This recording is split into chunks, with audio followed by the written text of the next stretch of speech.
kungehitajika maisha manyofu, sivyo?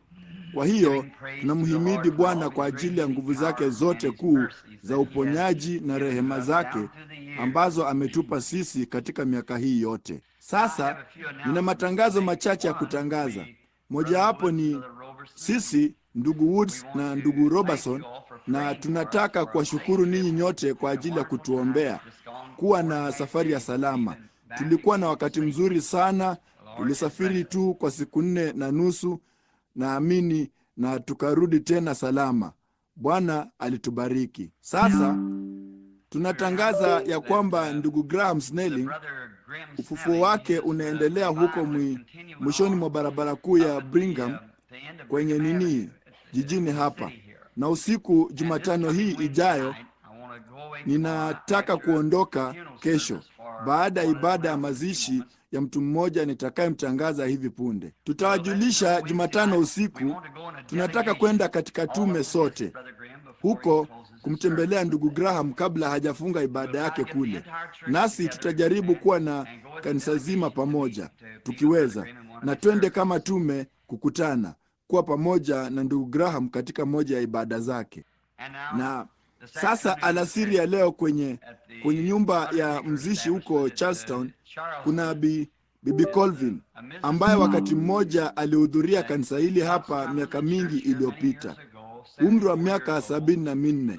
Aliacha maisha haya jana kwenda kuwa pamoja na Bwana Yesu, na mazishi yake yatahubiriwa Jumatatu na kasisi Bwana Makini alikokuwa hapo awali, mchungaji wa kanisa la Kimethodisti huko Port Fulton kwa miaka mingi, ambaye alikuwa ni rafiki wao msiri. Nami yabidi nimsaidie Jumatatu ninaamini ni saa 7:30 kwenye kanisa dogo huko Charleston, Indiana. Na ninyi nyote marafiki wa familia ya Colvin najua sasa mngedhamini kwa ujasiri mdogo tu, ama kupeana mikono kidogo, kwa maana sisi sote tunajua mtu unajisikiaje kwenye jambo hilo.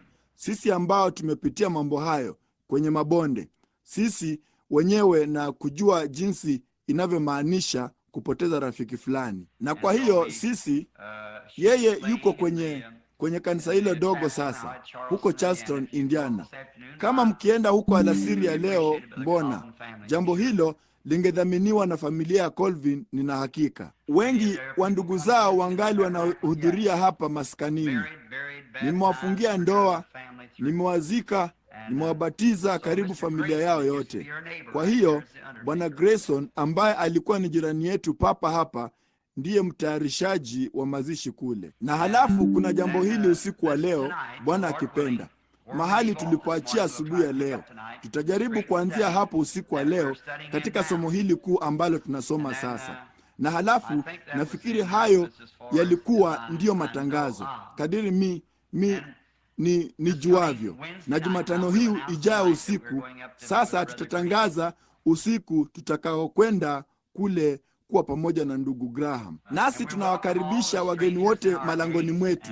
Nasi tunafuraha kuwa nanyi hapa asubuhi ya leo, na tunaomba ya kwamba Mungu atawabariki mno kwa wingi leo kwa ajili ya kukusanyika huku. Ndugu Cox ndio kwanza aniambia ya kwamba vyombo vya mfumo wa kupaza sauti havikuwa vikifanya kazi vizuri sana wakati huu.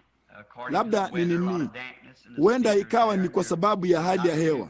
Kuna unyevunyevu mwingi kule kwenye hizo spika, nazo si nzuri sana kwanza. Kwa hiyo huenda ikawa ndio sababu. Nikiwa ninamwona dada fulani ameketi hapa ambaye ninamjua, dada Aganbright. Mimi hili si jambo zuri na adabu nzuri kuuliza jambo hili, lakini je, una habari zozote kutoka kwa ndugu Aganbright tangu alipokuwa kule? Nina hamu sana ya kusikia kutoka kwake mapema tuwezavyo. Yeye yuko huko Uswisi na Ujerumani kwenye mkutano kule pamoja na ndugu Tommy Hicks na Paul Kane. Kama ukipata kusikia, dada Ruth, nipasha habari mara moja upesi tu uwezavyo. Sasa Maskani hii ndogo haina wanachama, bali tuna ushirika. Hatuna kanuni ya imani ila Kristo. Hatuna sheria ila upendo. Hatuna kitabu ila Biblia. Hicho ndicho kitabu pekee tukijuacho, na ndicho kitu pekee tujuacho kama kitu tulicho nacho, kwa kuwa damu ya Yesu Kristo hutusafisha na dhambi zote.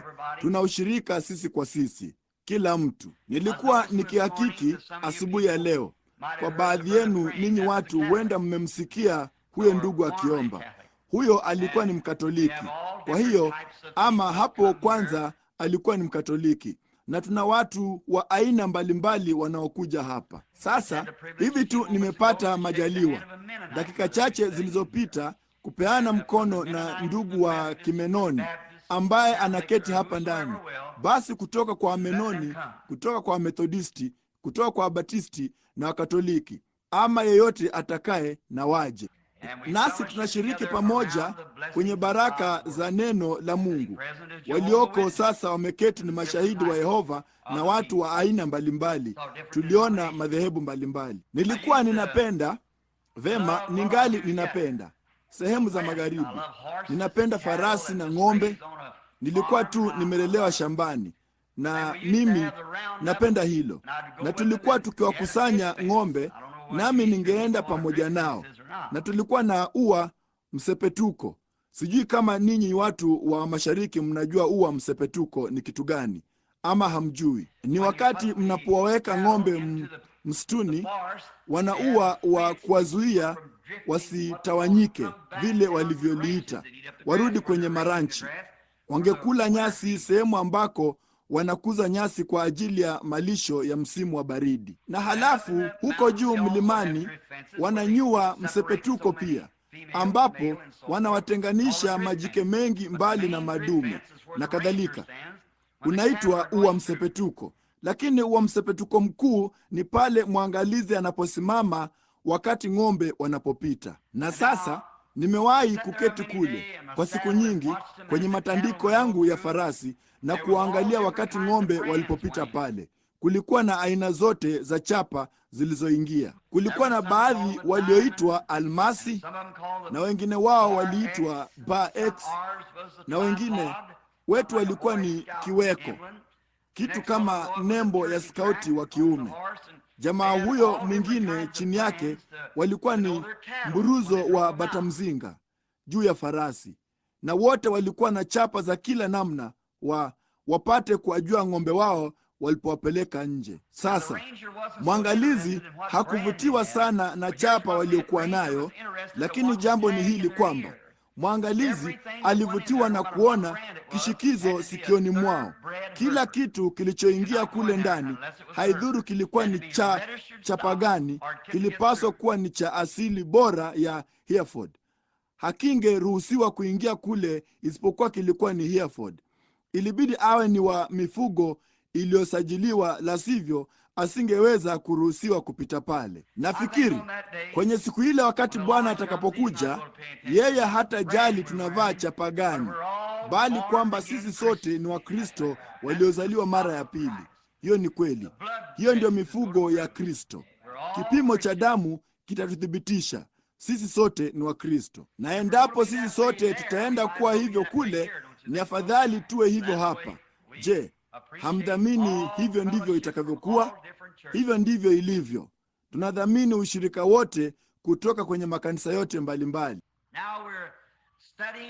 Sasa tunajifunza kwenye kitabu hiki kilichobarikiwa cha Waebrania.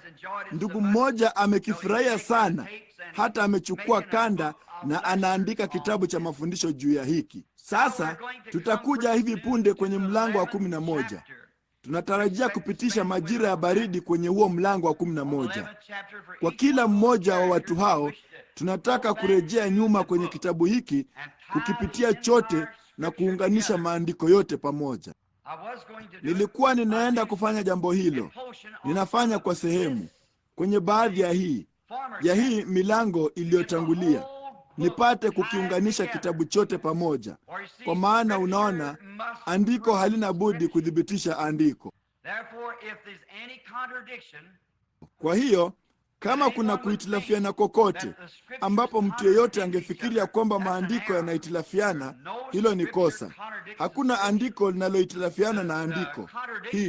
Hitilafu ni pale ambapo kwamba labda yanahitilafiana na njia yetu ya kuliangalia, bali halijipingi. Nimekuwa katika huduma nikiendelea kwa miaka 26 sasa, wala kamwe sijawahi wakati mmoja kupata jambo moja katika Biblia linalopingana na jambo lingine lolote lililokuwa limeandikwa katika Biblia, na ninajua tu haliko. Na leo tunajifunza katika moja ya milango iliyobarikiwa sana ya Waibrania, mlango wa 7.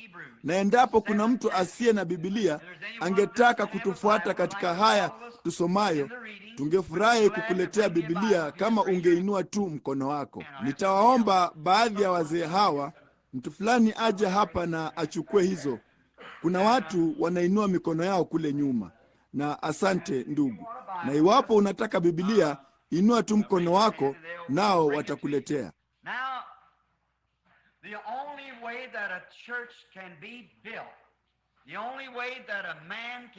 Sasa njia pekee ambayo kanisa linaweza kujengwa, njia pekee ambayo mtu anaweza kupata imani, si kwa njia ya madhehebu yake wala kushirikiana nao. Hata hivyo, imani yake haikai juu ya teolojia ya mawazo ya mtu fulani, sababu haya takribani ni mawazo ya mwanadamu kabisa. Bali njia pekee ambayo imani inaweza kupata mahali pake thabiti pa kupumzikia ni juu ya neno imara na lisilobadilika la Mungu. Imani chanzo chake ni kusikia neno. Hivyo ndivyo inavyokuwa. Na wakati imani inaposikiwa na kukubaliwa, imetia nanga milele. Hakuna kitu kingine tena kinachoweza kuiondoa kamwe, hata kitu gani kitukie. Hakuna kitu kinachoweza kubadilisha imani hiyo. Wazia jambo hilo.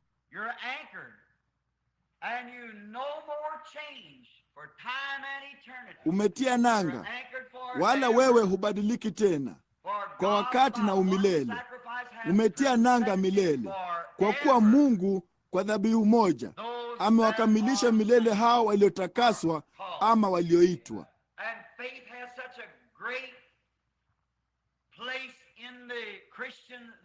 Na imani ina nafasi kubwa sana katika Mkristo, maisha ya mwaminio, hivi kwamba inaweza kuchukua msimamo wake karibu na kaburi lenye matope ama juu ya jeneza ambamo mtoto wa dhamani ama mpenzi fulani ameacha maisha haya akaenda huko ng'ambo ya pili. Na kwa mtazamo mkali wa jicho la tai, inaweza kumwangalia yeye aliyesema, mimi ndimi ufufuo na uzima. Nao wanasahau mambo yaliyo huko nyuma, wanakaza mwendo kuifikilia mede ya wito mkuu. Nina furaha sana ya kwamba Mungu ameitoa hiyo na ameifanya kuwa karama ya bure kwa wote. Hivyo ndivyo makanisa yanavyopaswa kuwa. Makanisa halimaanishi madhehebu wala mashirika. Inamaanisha makundi ya watu ya waaminio ambao wamekusanyika pamoja chini ya ushirika wa neno. Na katika fundisho hili la ajabu sana hapa la Mtakatifu Paulo, katika misingi yake, katika milango iliyotangulia, yeye amekuwa akijiongelea maalum na uungu mkuu wa Bwana Yesu, na kwamba yeye alikuwa ni nani. Kristo alikuwa ni Mungu aliyefanyika hivi kwamba wanadamu wangeweza kumpapasa na kumgusa na kufanya ushirika naye. Kristo Bwana Yesu alikuwa ni mwili ambamo Mungu aliishi. Mungu alifanyika mwili na akakaa kwetu. Timotheo wa kwanza 3:16. Bila shaka siri ya utauwa ni kuu, kwa kuwa Mungu alidhihirishwa katika mwili. Yule Yehova mkuu alishuka na akafanyika aweze kugusika kwa kuishi katika mwili wa mwanawe mwenyewe, akitangaza na kuupatanisha ulimwengu kwa nafsi yake. Mungu hakuwa kitu. Kristo hakuwa kitu pungufu ya Mungu. wala Mungu hakuwa kitu pungufu ya Kristo. Hawa wawili pamoja walifanya uungu kwa jinsi ya mwili. Alifanywa punde mdogo kuliko malaika apate kuteseka. Malaika hawawezi kuteseka. Yesu alikuwa ni maskani ambayo Mungu aliishi ndani yake. Biblia ilisema katika mlango wa 7 wa Matendo ya Mitume ya kwamba maskani na sadaka za kuteketezwa na dhabihu za kuteketezwa hukutaka, lakini mwili uliniwekea tayari. Hata hivyo, aliye juu sana haishi katika maskani zilizofanywa kwa mikono, bali mwili umeniwekea tayari, ili akae kwenye maskani au kuishi katika ushirika pamoja na mwanadamu. Mungu akiruhusu, mara tutakapomaliza mlango huu hapa ama kumalizia kitabu hiki, tunataka kurudi na kukichukua kitabu cha Ruthu na tuonyeshe mle ndani jinsi ambavyo Mungu alifanyika mtu wa jamaa yetu, apate kuwapatanisha waliopotea wamrudie yeye mwenyewe kwa kushiriki na kufanyika mmoja wetu. Mkombozi hana budi kuwa ni wa jamaa, na njia pekee ambayo Mungu angeweza kufanyika wa jamaa yetu ni kufanyika mmoja wetu. Kwa hiyo yeye asingeweza kufanyika malaika na awe wa jamaa ya mwanadamu. Jana jioni, wakati nilipokuwa nikizungumza na mwanangu aliyekuwa na huzuni nyingi mwenzangu juu ya mama huyo ambaye ndiyo kwanza aage dunia, alisema, lo, ndugu Bill, nadhani yeye ni malaika usiku wa leo. Nikasema, hapana Al, kamwe hata kuwa malaika. Yeye ni mwanamke usiku wa leo, kama vile tu Mungu alivyomuumba, na atakuwa hivyo daima. Sio malaika kamwe. Mungu aliwaumba malaika, kamwe hakuwafanya wanadamu wawe malaika. Yeye aliwaumba malaika na wanadamu. Kwa hiyo wanadamu kamwe hawatakuwa malaika, wala malaika kamwe hawatakuwa wanadamu. Mungu aliwaumba tofauti. Sasa na Kristo kwa kufanyika mwili kukomboa kutoka katika hiyo ng'ambo kuu ambako mwanadamu alikuwa ameangukia, na kule kutopatikana na mauti kwa dhambi kulikuwa kumeshuka. Mungu alishuka na akachukua umbo la sura ya mwanadamu na akawa ndugu yetu, ili yeye apate kuchukua dhambi zetu na mauti yetu. Na katika moja ya mifano tuliyokuwa tukitoa katika masomo yaliyotangulia, msingi mdogo tu ili mgeni apate kuelewa, Mungu akipanda kwenda zake kule Kalvari, ule mwiba wa mauti ukiwa juu yake, na ulikuwa ukivuma kama nyuki kumzunguka, na hatimaye ukamchoma mpaka akafa. Alikufa mpaka jua likaacha kuwaka. Alikufa mpaka mwezi na nyota zingekoma kutoa nuru. Ama yeye angefanyaje jambo hilo ili auchukue mwiba wa mauti? Kama angalikuwa ni mtu asiyepatikana na mauti, kama angalikuwa katika theofani ama angalikuwa katika roho, mauti hayana mamlaka juu ya huo. Ilibidi afanyike mwili ili kwamba aweze kutwaa mwiba wa mauti. Lakini wakati nyuki ama mdudu anayechoma mwiba, mara akididimiza ndani sana mwiba wake, kamwe hatachoma tena. Anauacha mwiba wake kwenye mwili huo. Na hivyo ndivyo Kristo alivyo, ama Mungu alivyobadilika. Kristo aliishi katika mwili apate kutwaa ndani ya mwili wake mwenyewe mwiba wa mauti. Na wakati mauti yalipojivuta yatoke kwake pale msalabani, yaliacha mwiba wake. Yasingeweza kumdunga mwamini tena. Yanaweza kutoa kelele za mvumo, yanaweza kuvuma kama nyuki na kutishia, bali hayawezi kudunga. Hayana mwiba. Yule mtakatifu mkuu Paulo alipokuwa akielekea kwenye mauti yake, alipaza sauti na kusema, ee mauti, uwapi mwiba wako? Na kaburi, uwapi ushindi wako?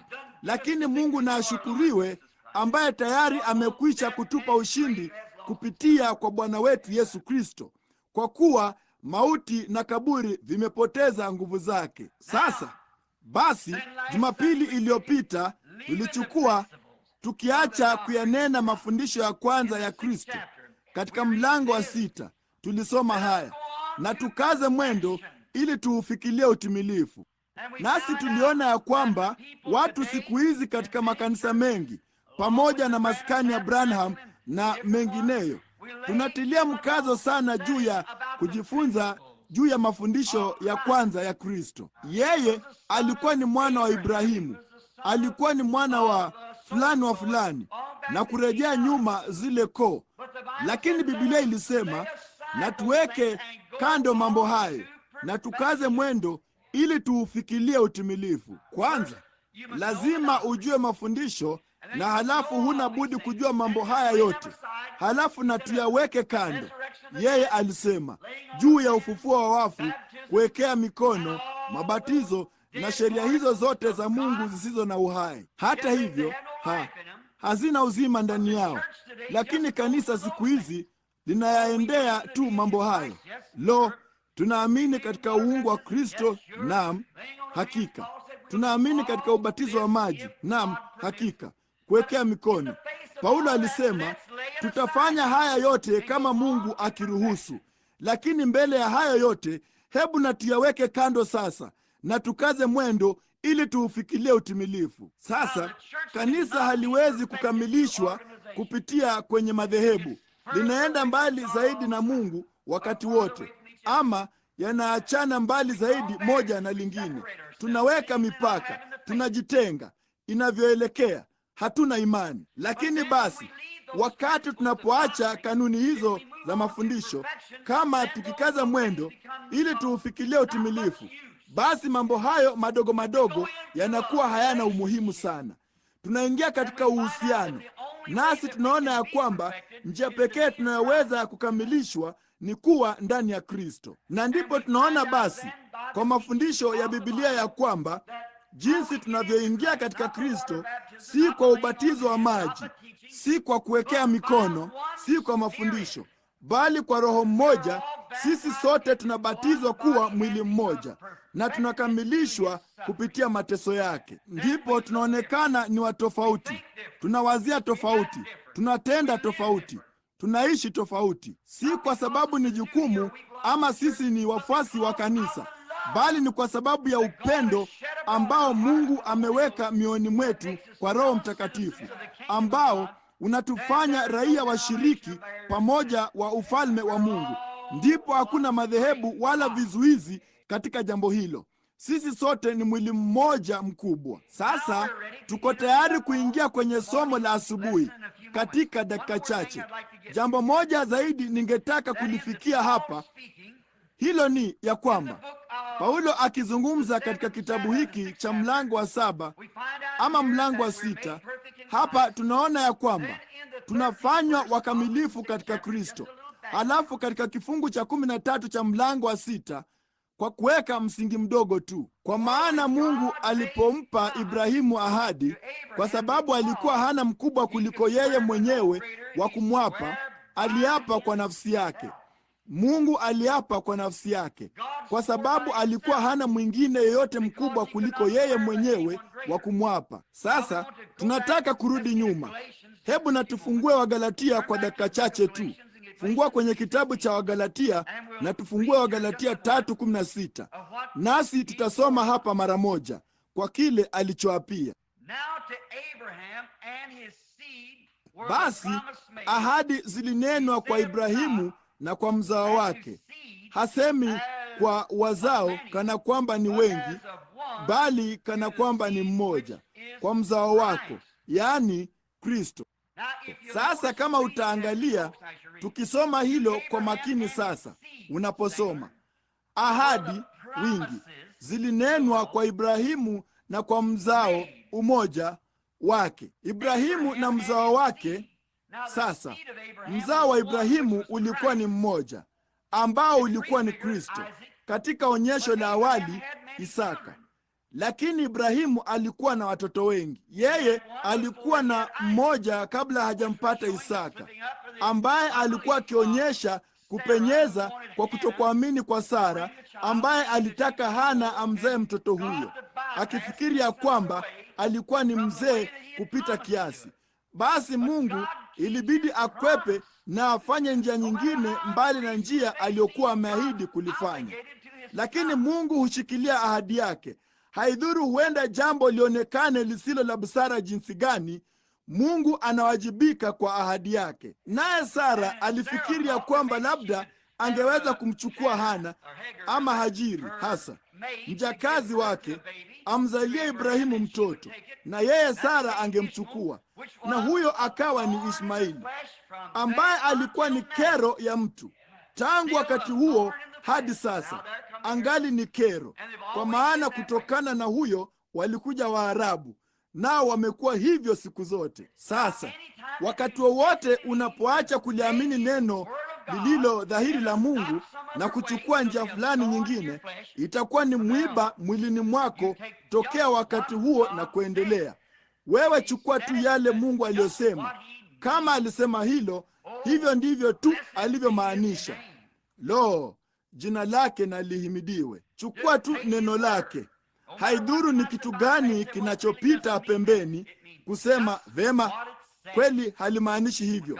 Linamaanisha tu kile lisemacho wakati Mungu anapofanya ahadi. Sasa kama tutaangalia kwa makini, ahadi zilinenwa kwa Ibrahimu na kwa mzao wake. Mmoja alikuwa ndiye huo mzao umoja, na huyo mwingine alikuwa ni ahadi. Kuna ahadi zaidi ya mmoja na mtu zaidi ya mmoja ambaye amehesabiwa katika mzao wa Ibrahimu. Unaona, kuna mzao mmoja bali watu wengi wa mzao huu.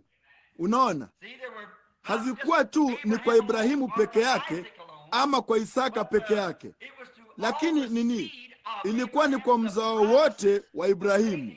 Ahadi zilifanywa kwa wote na kila mzao binafsi wa mzao huo. Mnalipata? Kwa hiyo sisi tukiwa wafu katika Kristo, kulingana na maandiko, tunatoa mzao wa Ibrahimu na tuwarithi kulingana na ile ahadi, si kwa kujiunga na kanisa ama kufanya matendo yasiyo na uhai wala na kadhalika, bali ni kwa kuzaliwa na Roho wa Kristo. Sisi ni mzao wa Ibrahimu na ni warithi pamoja naye katika ule ufalme. Ndipo tunaendelea kusoma basi mbele kidogo tu. Sasa Mungu akiapa sasa, kifungu cha 17 cha mlango wa 6.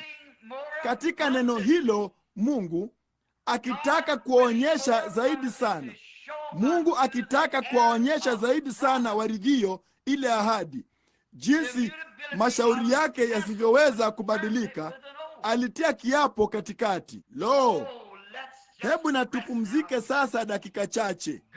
Mungu akitaka zaidi sana, si kwamba ilimpasa kufanya hivyo, bali ni kulihakikisha jambo hili. Sasa tayari tumeona ya kwamba Mungu alifanyika mwili akakaa miongoni mwetu, jinsi ambavyo alijidhihirisha mwenyewe kwa ulimwengu. Wakati alipompata yule mwanamke katika uzinzi, alisema sikuhukumu, nenda usitende dhambi tena. Wakati alipowakuta wagonjwa, alifanya vile vile tu ingembidi kufanya, kwa kuwa yeye alikuwa ni Mungu. Naye aliwaponya wagonjwa, alifufua wafu, alisamehe dhambi, haidhuru zilikuwa zikoje na ni ngapi, na wao walikuwa wamerudi nyuma jinsi gani, yeye aliwasamehe hata hivyo, kama walikuwa wako tayari kuja na kusihi. Sasa angalia, kama Mungu alitenda wakati wowote kwenye hali fulani ya mambo, na kama hali hiyo hiyo ikizuka tena, lazima atatenda mara ya pili kama alivyotenda mara ya kwanza, la sivyo yeye si mwenye haki. Unaona, haidhuru wewe umezama jinsi gani katika dhambi, jinsi gani umeshuka, yeye hana budi kutenda kwako kama alivyomtendea yule mwanamke alianguka, la sivyo alikosea wakati huo. Tabia ya Mungu ni utu wake, na vile alivyo katika matendo yake kunaonyesha utu wake, na hivyo ndivyo ulivyo katika matendo yako ya maisha, yanaonyesha kwamba wewe ni nani, kama tulivyokuwa nalo na tulivyolipitia somo moja ama mawili yaliyopita. Wamethodisti walitaka kusema unapopaza sauti umempata. Mpentekoste anasema uliponena kwa lugha umempata. Mwenye kutetemeka anasema unapotetemeka umempata. Watetemekaji wa Pennsylvania. Nasi tunaona ya kwamba wote wamekosea. Maisha yako yanatangaza jambo hilo. Utu wako unaonyesha kwamba wewe ni nani. Mtu hujulikana kwa kazi zake na chochote maisha yako yalicho. Mmesikia ile hadithi ya kale, maisha yako yanaongea kwa sauti kuu mno, siwezi kusikia maneno yako. Kwa hiyo vyovyote ulivyo ndivyo ulivyo. Maisha unayoishi yanaonyesha ni roho wa aina gani aliye ndani yako.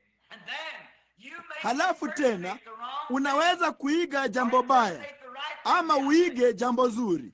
Hebu niseme, unaweza kumwiga Mkristo, lakini kutakuja punde si punde wakati ambapo majaribu yatakapoletwa, ndipo yataonyesha kwamba wewe ni nani.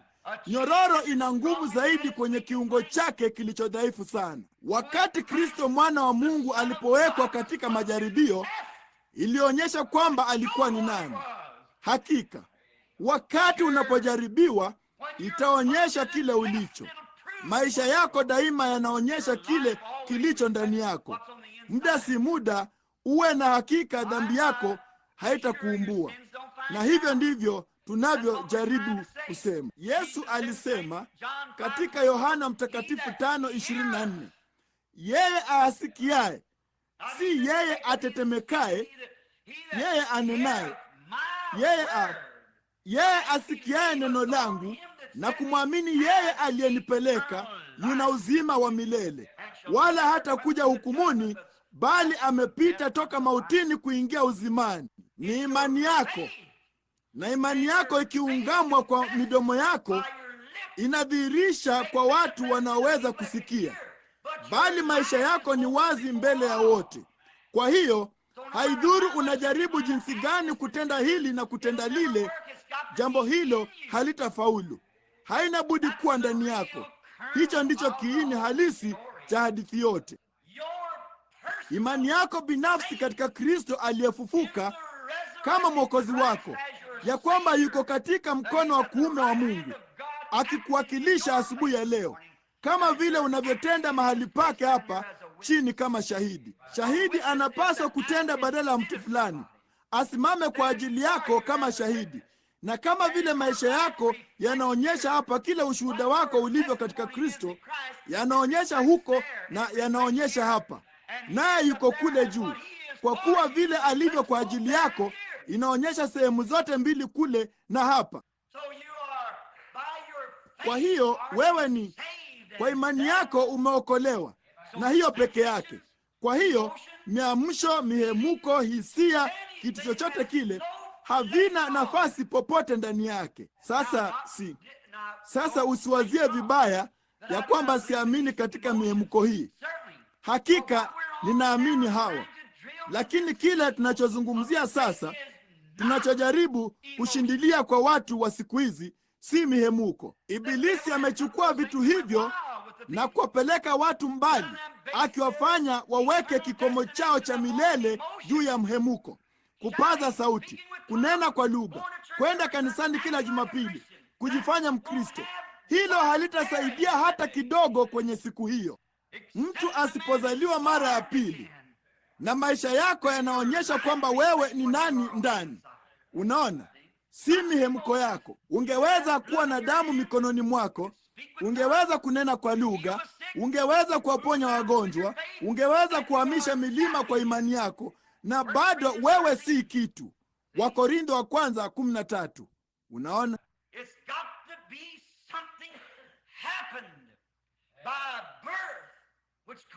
inabidi liwe ni jambo fulani lililotukia kwa kuzaliwa ambako kunatoka kwa Mungu, na Mungu analeta kuzaliwa upya ndani yako na anakupa sehemu yake mwenyewe, ndipo mambo haya yanatendeka. Wewe ni kiumbe kipya. Ninawapa wa milele. Tulipitia neno milele. Daima ni kipindi cha wakati. Milele ni bila kikomo, daima na daima. bali kuna milele moja tu. Nasi tunaona ya kwamba unapokea uzima wa milele, na neno hilo katika Kiunani ni zoe, ambalo linamaanisha uzima wa Mungu. Nawe unapokea sehemu ya uzima wa Mungu ambalo linakufanya mwana wa kiroho wa Mungu. Nawe ni wa milele tu kama Mungu alivyo wa milele. Huna mwisho, hakuna mahali pa kukoma, kwa kuwa hukuwa na mahali pa kuanzia. Kilicho na mwanzo kina mwisho, na kile kisicho na mwanzo hakina mwisho. Jinsi tunavyolipenda neno hilo la thamani, jinsi ambavyo Mkristo anapaswa kuimarishwa katika imani iliyokabidhiwa watakatifu mara moja, na wala asiyumbishwe huku na huko, mahali hadi mahali, na kujiunga na makanisa mbalimbali. Kanisa lolote unalotaka kujiunga nalo ni sawa, mradi tu wewe ni Mkristo. Lakini kwanza weka jambo la kwanza, ambalo ni kule kuzaliwa kunakokufanya jamaa ya Mungu, kama vile Mungu alivyofanyika jamaa yako. Yeye alifanyika ndugu apate kukuinua. Kabla hajaweza kukuinua, hana budi kukupa uzima wa milele. Ndipo ilimbidi Mungu kufanyika wa jamaa yetu apate kufa ili akufufue. Basi inakubidi kuwa wa jamaa yake ili upate kuwa kwenye ufufuo. Unaona hicho ni kitu gani? Ni kubadilishana tu. Mungu alifanyika wewe upate kufanyika Mungu. Unaona, Mungu alifanyika sehemu yako mwili upate kufanyika sehemu yake kwa neema yake. Ni hivyo tu, upate kuwa na uzima wa milele. Ni picha nzuri tu, na tunaipenda. Sasa Mungu akitaka kuwaonyesha zaidi sana, haikumbidi kufanya hivyo, bali alikuwa tayari kufanya hivyo. Nina furaha sana kwa ajili ya jambo hilo. Nawe je, ya kwamba Mungu wetu yuko tayari? Angalia, vipi kama yeye hakuwa mvumilivu? Tunda la Roho ni nini? Upendo, furaha, imani, amani, uvumilivu. Hiyo ni sehemu ya Mungu iliyo ndani yako, na inaweza kuvumilia, kuchukiliana mizigo mmoja kwa mwingine, kusameheana, kama vile Mungu kwa ajili ya Kristo alivyokusamehe. Roho wa Mungu ndani yako anakufanya hivyo. Na ndipo Mungu alipokuwa hapa duniani na akawa wewe, akafanyika dhambi, hivi kwamba yeye akazichukua dhambi zako, alizibeba kwa ajili yako, na akalipa adhabu yako kwa ajili ya hiyo. Mungu ni mvumilivu, akichukua mizigo yetu. Na kisha yeye ni Mungu mwema. Ukitaka mambo fulani kwa njia yako, unajua Mungu ni mwema vya kutosha kufanya jambo hilo. Yeye anapenda kukufurahisha, anataka kukufurahisha. Yeye ni upendo, na upendo wake mkuu unamlazimisha hata kushuka wakati mwingine, kuacha upate vitu unavyotaka. Mwangalie Tomaso. Baada ya kule kufufuka, Tomaso hakutaka kuamini. Yeye ana watoto wengi leo, lakini Tomaso alisema, la, itabidi nipate ushahidi wa namna fulani. Itabidi niweke mikono yangu ubavuni mwake na katika nini yake, vidole vyangu hapa kwenye mikono yake, kabla ya kuamini hilo. Mimi sijali mnasema nini. Unaona, alikuwa ametoka kabisa nje ya utaratibu wa maandiko. Papo hapo unapaswa kuyaamini hayo. Kwa hiyo akasema, sina budi kuwa na namna fulani ya ushahidi kuthibitisha jambo hilo. Ndipo Yesu akatokea. Yeye ni mwema. Njoo Tomaso, kama hilo ndilo unalotaka, vema, hili hapa, unaweza kulipata. Hivyo ndivyo tulivyo sisi. Tunasema, Bwana, sina budi kunena kwa lugha, sina budi kupiga makelele, sina budi. Endelea, nitakuruhusu ulipate. Yeye ni mwema. Kwa hiyo akaingiza mikono yake ubavuni mwake, ndipo akasema, ni Bwana wangu na Mungu wangu. Akasema, sasa Tomaso, wewe unaamini kwa kuwa umeona, lakini ni kubwa zaidi sana vipi thawabu yao hao wasio na ushahidi, na hata hivyo wanaliamini. Haya basi, hapo ndipo inapotubidi kufikia. Ni kubwa zaidi sana vipi thawabu yao hao wasioona kitu, bali hata hivyo hilo wanaliamini. Ni tendo la imani kwamba tunakubali jambo hilo. Sasa mimi ninaamini ishara kufuatana na waaminio, lakini hebu na tuweke vitu vya kwanza. Unaweza kuwa na ishara bila ya hili. Paulo alisema ungeweza kuwa hivyo. Alisema ningeweza kunena kwa lugha kama wanadamu na malaika pia, si kitu mimi. Ninaweza kuhamisha milima kwa imani yangu, si kitu mimi. Ningeweza kuielewa Biblia hivi kwamba ningeweza kujua siri zote za Mungu, si kitu mimi. Unaona, hizo ni karama za Roho Mtakatifu. Bila Roho Mtakatifu, Roho Mtakatifu ni Mungu. Mungu ni upendo, furaha, amani, uvumilivu, utu wema, subira. Huyo ni Roho wa Mungu. Hawa ndio Mungu anaowainua katika siku za mwisho kwa Roho huyo. Sasa asitake Mungu akitaka zaidi sana kuwaonyesha zaidi sana waridhio ile ahadi. Mungu akitaka zaidi sana kuwaonyesha waridhio. Waridhi ni akina nani? Sisi tukiwa wafu katika Kristo tunakuwa mzao wa Ibrahimu, nasi ni waridhi. Lo, hilo linakolea ndani. Sisi ni waridhi wa ufalme wa Mungu kwa ahadi ya kiapo. Haikumbidi Mungu kuapa, neno lake ni kamilifu, lakini yeye aliapa pia kwa nafsi yake, kwa kuwa hapakuwapo na mwingine aliye mkuu kuliko yeye. Tunapoendelea kusoma, hebu kidogo sikilizeni ile ahadi, jinsi mashauri yake yasivyoweza kubadilika. Alitia kiapo katikati, yasiyoweza kubadilika, yule asiyebadilika. Mungu hawezi kubadilika, hana budi kudumu vile vile. Na kama Mungu alimponya mgonjwa mmoja, yeye kamwe hawezi kubadilisha nia yake.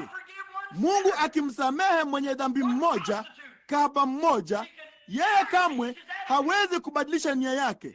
Kutobadilika, kule kutobadilika kwa neno la Mungu. Mungu alisema katika mahali fulani, mimi ni Bwana anayeponya magonjwa yako yote. Hana budi kudumu nalo, kwa maana yeye hana kikomo. Alijua mwisho kutoka mwanzo. Sasa ninaweza kusema nitafanya jambo hili, nayo Biblia ilisema tunapaswa kusema Bwana akipenda, kwa maana mimi ni mwanadamu, sijui. Wakati mwingine inanibidi kugairi neno langu, bali Mungu hawezi kugairi neno lake. Yeye ni Mungu. Naye aliomba jambo moja tu, kama unaweza kuamini. Lo jamani, kama unaweza kuamini, mambo yote yanawezekana. Kama unaweza kuamini, hilo tu. Wewe kama unaweza, hilo hapo swali. Bali swali lenyewe haliko kwenye neno la Mungu, kwa sababu kutobadilika kwake, yeye hawezi kubadilika. Ni ajabu jinsi gani! Sasa sikiliza tunapoendelea kusoma. Ila kwa vitu viwili visivyoweza kubadilika, ambavyo katika hivyo Mungu hawezi kusema uongo. Haiwezekani. Kutowezekana na kutobadilika ni neno lile lile kwa kweli. Haliwezi kubadilika, haliwezi kusogea, halina budi kudumu vivyo hivyo milele. Haliwezi kubadilishwa. Kutobadilika na kutowezekana na viwili, ili kwa vitu viwili visivyoweza kubadilika, ambavyo katika hivyo Mungu hawezi kusema uongo. Tuna vitu viwili. Naam, cha kwanza, neno lake lilisema yeye angefanya jambo hilo. Cha pili kilikuwa ni kiapo chake alichoapa juu yake kwamba yeye angefanya jambo hilo. Lo jamani, tunapaswa kuwa watu wa namna gani?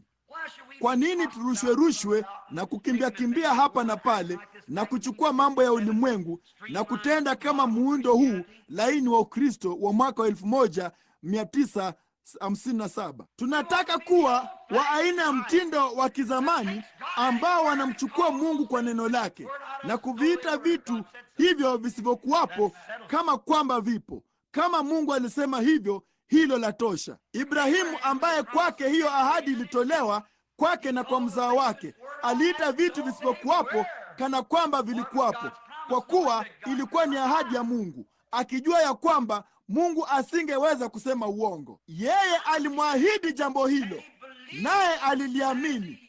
Na miaka ilipoendelea kusonga mbele, na ile ahadi ikawa kana kwamba inakuwa mbali zaidi kwa jicho la kimaumbile, ilikuwa karibu zaidi kwa Ibrahimu. Badala ya kuwa mdhaifu na kusema vema, labda hakuna kitu kama uponyaji wa kiungu, huenda nilikosea kutamka, labda hakuna kitu kama hicho, labda nimekosea katika mawazo yangu yote, basi hilo linaonyesha jambo moja, ya kwamba hujazaliwa mara ya pili. Kwa kuwa tulipitia hayo Jumapili iliyopita, nyuma zaidi kidogo tu kwenye mlango huo. Kwa maana haiwezekani kwa mtu ambaye amekwisha kuonja karama za mbinguni na kadhalika, akianguka kujifanya upya tena hata akatubu.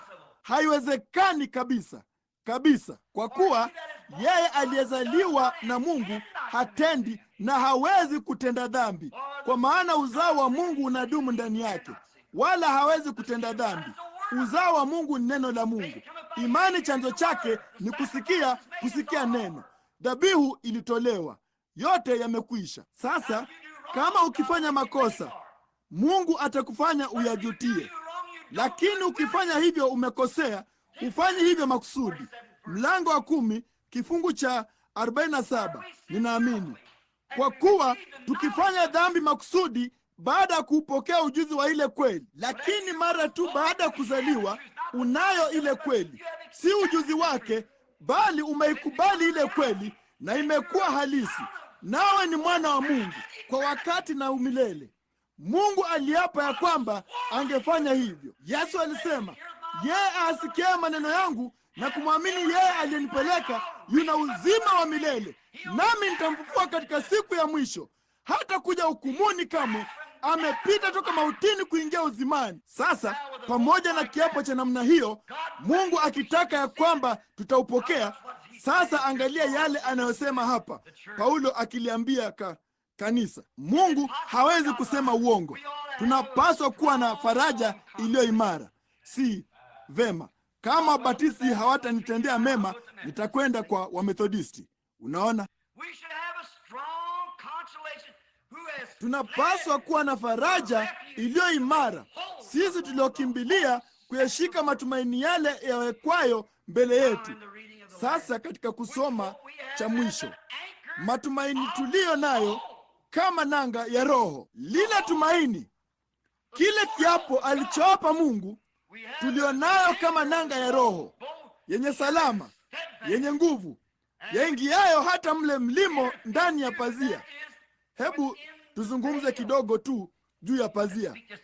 Hatukulipata vizuri sana Jumapili iliyopita usiku. Ndani ya lile pazia, pazia ni mwili. Pazia ndilo linalotuzuia kumwona Mungu uso kwa uso katika kanisa hili. Pazia ndilo linalotufanya tusiwaone malaika kwenye nafasi zao asubuhi ya leo, wamesimama karibu na viti. Pazia ndilo linalotufanya tusimuone yeye. Tumefichwa nyuma ya pazia, na pazia hilo ni mwili.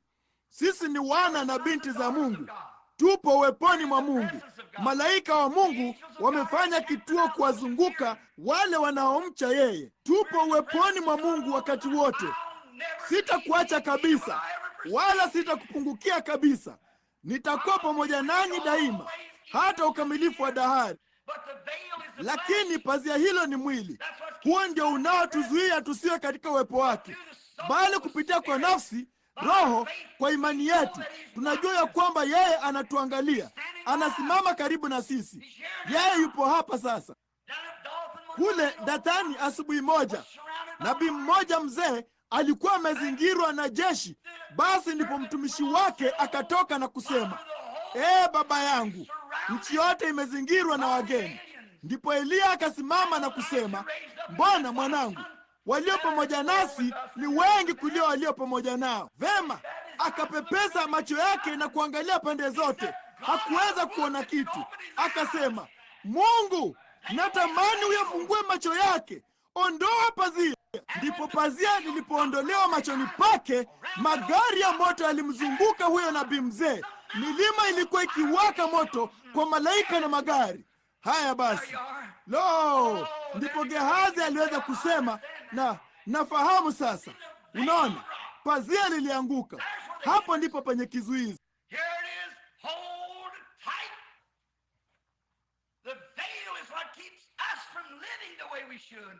Hili hapa lishikilie kwa dhati.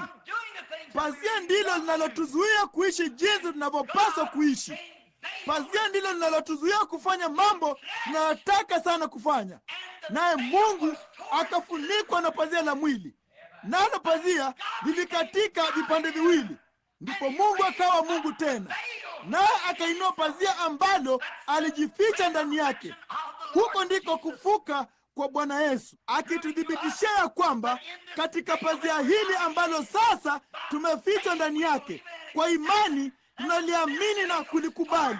Na wakati pazia hili litakapokatika vipande viwili, nitaenda kwenye uwepo wake nikiwa na uhakika huu, nikijua ya kwamba ninamjua yeye katika nguvu za kufuka kwake. Wakati wa kuja kwa Bwana Yesu, pazia hili litafufuliwa tena katika njia kamilifu.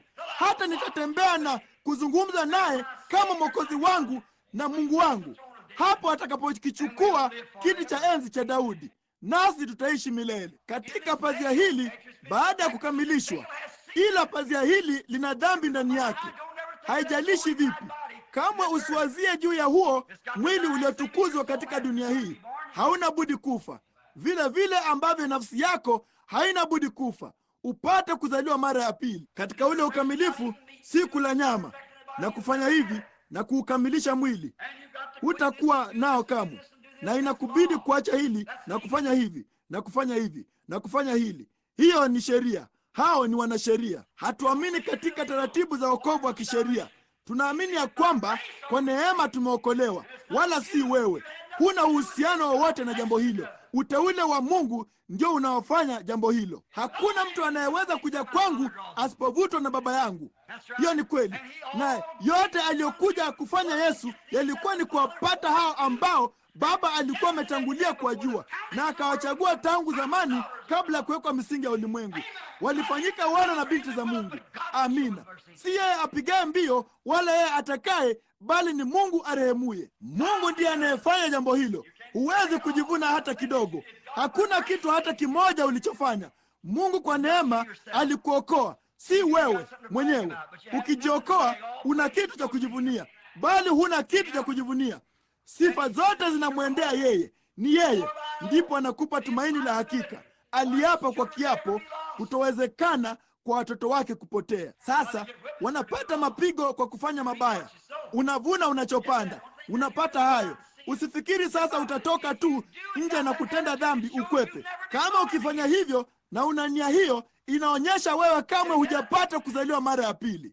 Unalipata kama ungali una shauku ndani yako kufanya mabaya, basi ungali uko makosani. Unaona, kwa maana amewakamilisha milele hao ambao, na hao wanyama chini ya lile agano la kale, chini ya siku za Torati, walitolewa kila mwaka daima, wasingeweza kamwe kuondoa dhambi. Lakini wakati tunapoweka mikono yetu juu ya kichwa chake na kutubu dhambi zetu na tuzaliwe mara ya pili na Roho wa Mungu, hatuna tena tamaa ya kufanya dhambi. Dhambi imekuacha. Hilo ni kwa wakati na umilele. Utafanya makosa, utaanguka, utafanya makosa makusudi, utaondoka mara nyingine uende na kufanya mambo. Hilo halimaanishi ya kwamba umepotea.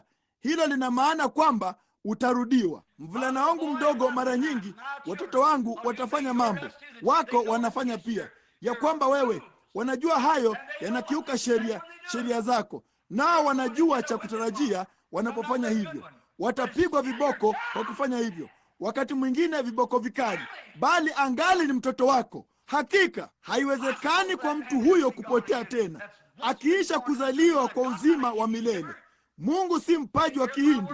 Yeye asikiaye maneno yangu na kumwamini yeye aliyenipeleka yuna uzima wa milele, wala hataingia hukumuni, bali amepita kutoka mautini kuingia uzimani.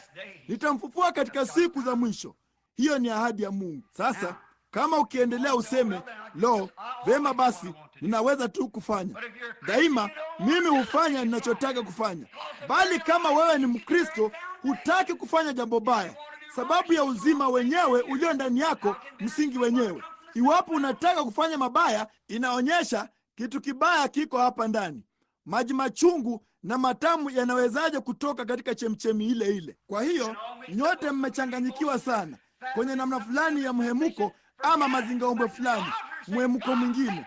Sahau, rudi madhabahuni na kusema, Mungu, yaondoe maisha yangu ya kale yenye dhambi na uniweke katika hali fulani ambapo shauku yangu yote. Yeye aliyezaliwa na Mungu hatendi dhambi. Hiyo ni kweli, hana shauku ya kufanya hivyo. Hakika Ibilisi atamnasa hapa na pale, bali si makusudi. Biblia ilisema hivyo.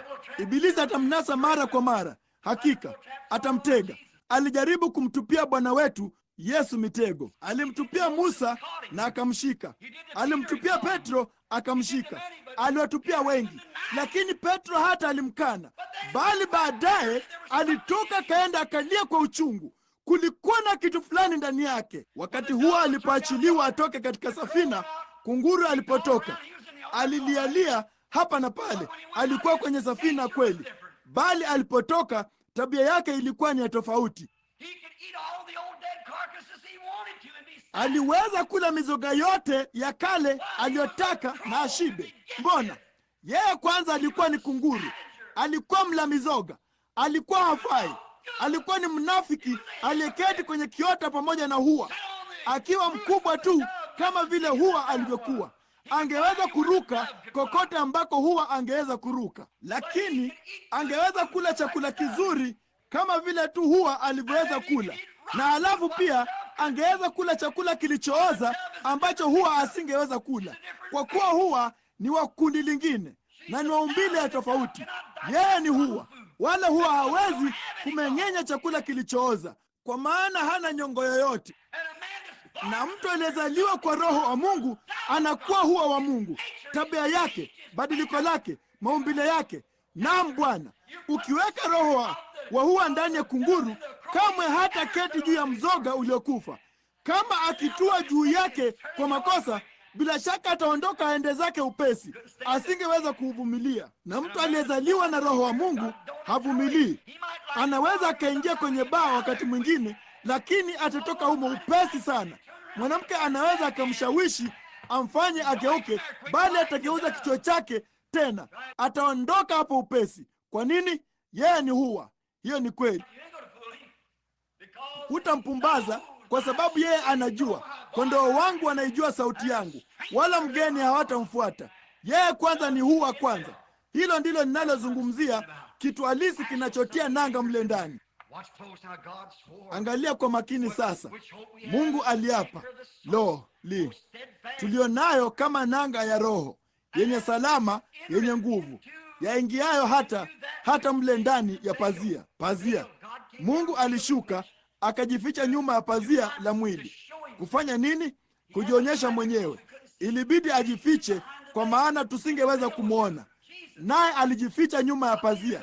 Na pazia ilikuwa ni nani? Yesu. Si mimi ninayefanya hizo kazi, Baba yangu, alisema Yesu. Baba yangu anakaa ndani yangu. Ninatenda kazi, Baba anatenda kazi, nami ninatenda kazi hata sasa. Huyu hapa kama aliyetiwa utaji, akitembea katika mwili. Mungu Imanueli, Mungu pamoja nasi. Mungu alikuwa katika Kristo akiupatanisha ulimwengu kwa nafsi yake. Huyu hapa akitembea mahali pote.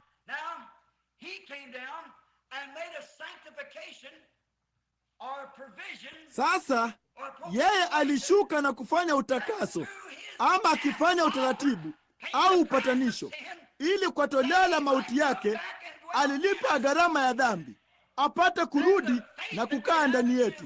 Ndipo imani tulionayo ni imani iliyotiwa utaji, ama mtu aliyetiwa utaji. Kwa hiyo hatuangalii mambo tunayoona katika utaji huu.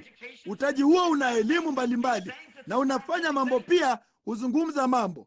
Ni mtambo wa kisayansi. Lakini Roho wa Mungu aliye hai, anayeishi hapa ndani, huita vitu ambavyo havikuwapo kana kwamba vilikuwapo, kama Mungu alisema hivyo.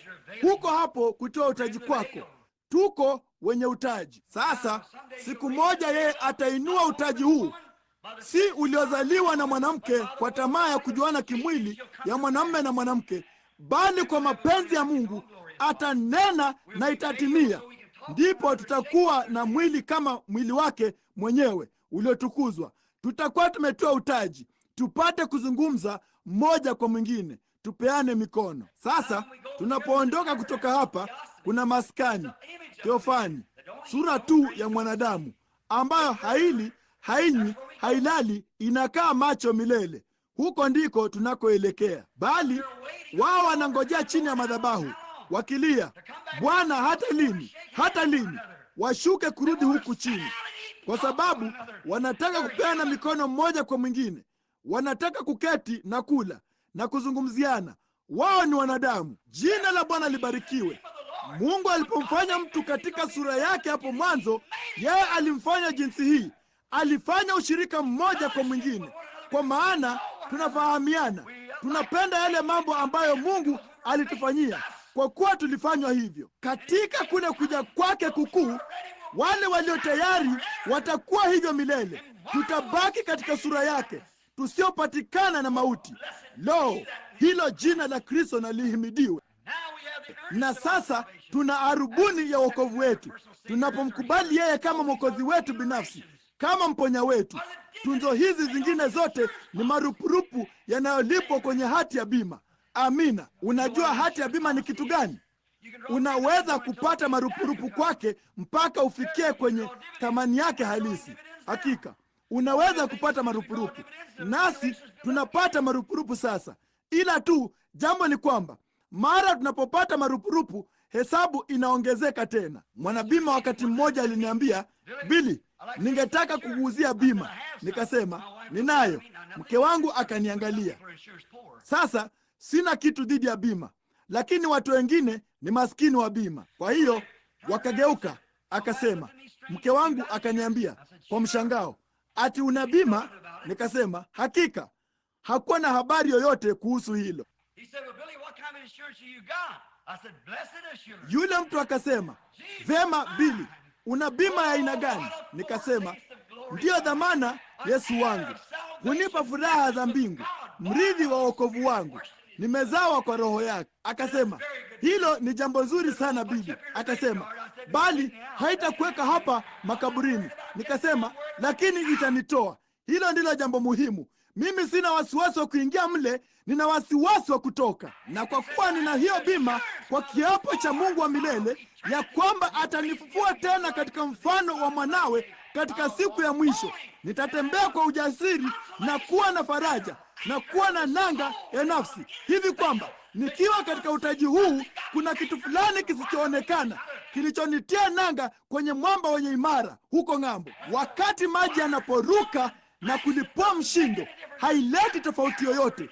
Kama mauti, hatari kubwa ama chochote kile, hakitutenganishi na upendo wa Mungu. Nanga yangu inashikilia kwenye pazia. Acha mafuriko yainuke, acha yafyatuke, acha makafiri waje, mwamini aliyezaliwa mara ya pili ana nanga. Huwezi kuangalia kupitia kwenye pazia hili bado, lakini ninajua nanga yangu inashikilia huko kwenye mwamba wenye imara, ambaye ndiye ahadi ya kiapo ya kwamba atanifufua siku ya mwisho. Si ajabu unaweza kuiangalia mauti usoni na kusema, uwapi uchungu wako, kaburi, uwapi ushindi wako? Bali Mungu na ashukuriwe, atupaye ushindi kwa Bwana wetu Yesu Kristo. Tuko ndani ya yule mtangulizi. Lo jamani, hatutafikia kwenye somo. Tulikuwa na mtangulizi kwa ajili yetu. Mtangulizi. Je, uliwahi kuona katika zile siku za kale za magharibi? Mara nyingi nimepitia kwenye ile miburuzo ya zamani, mtangulizi ama skauti.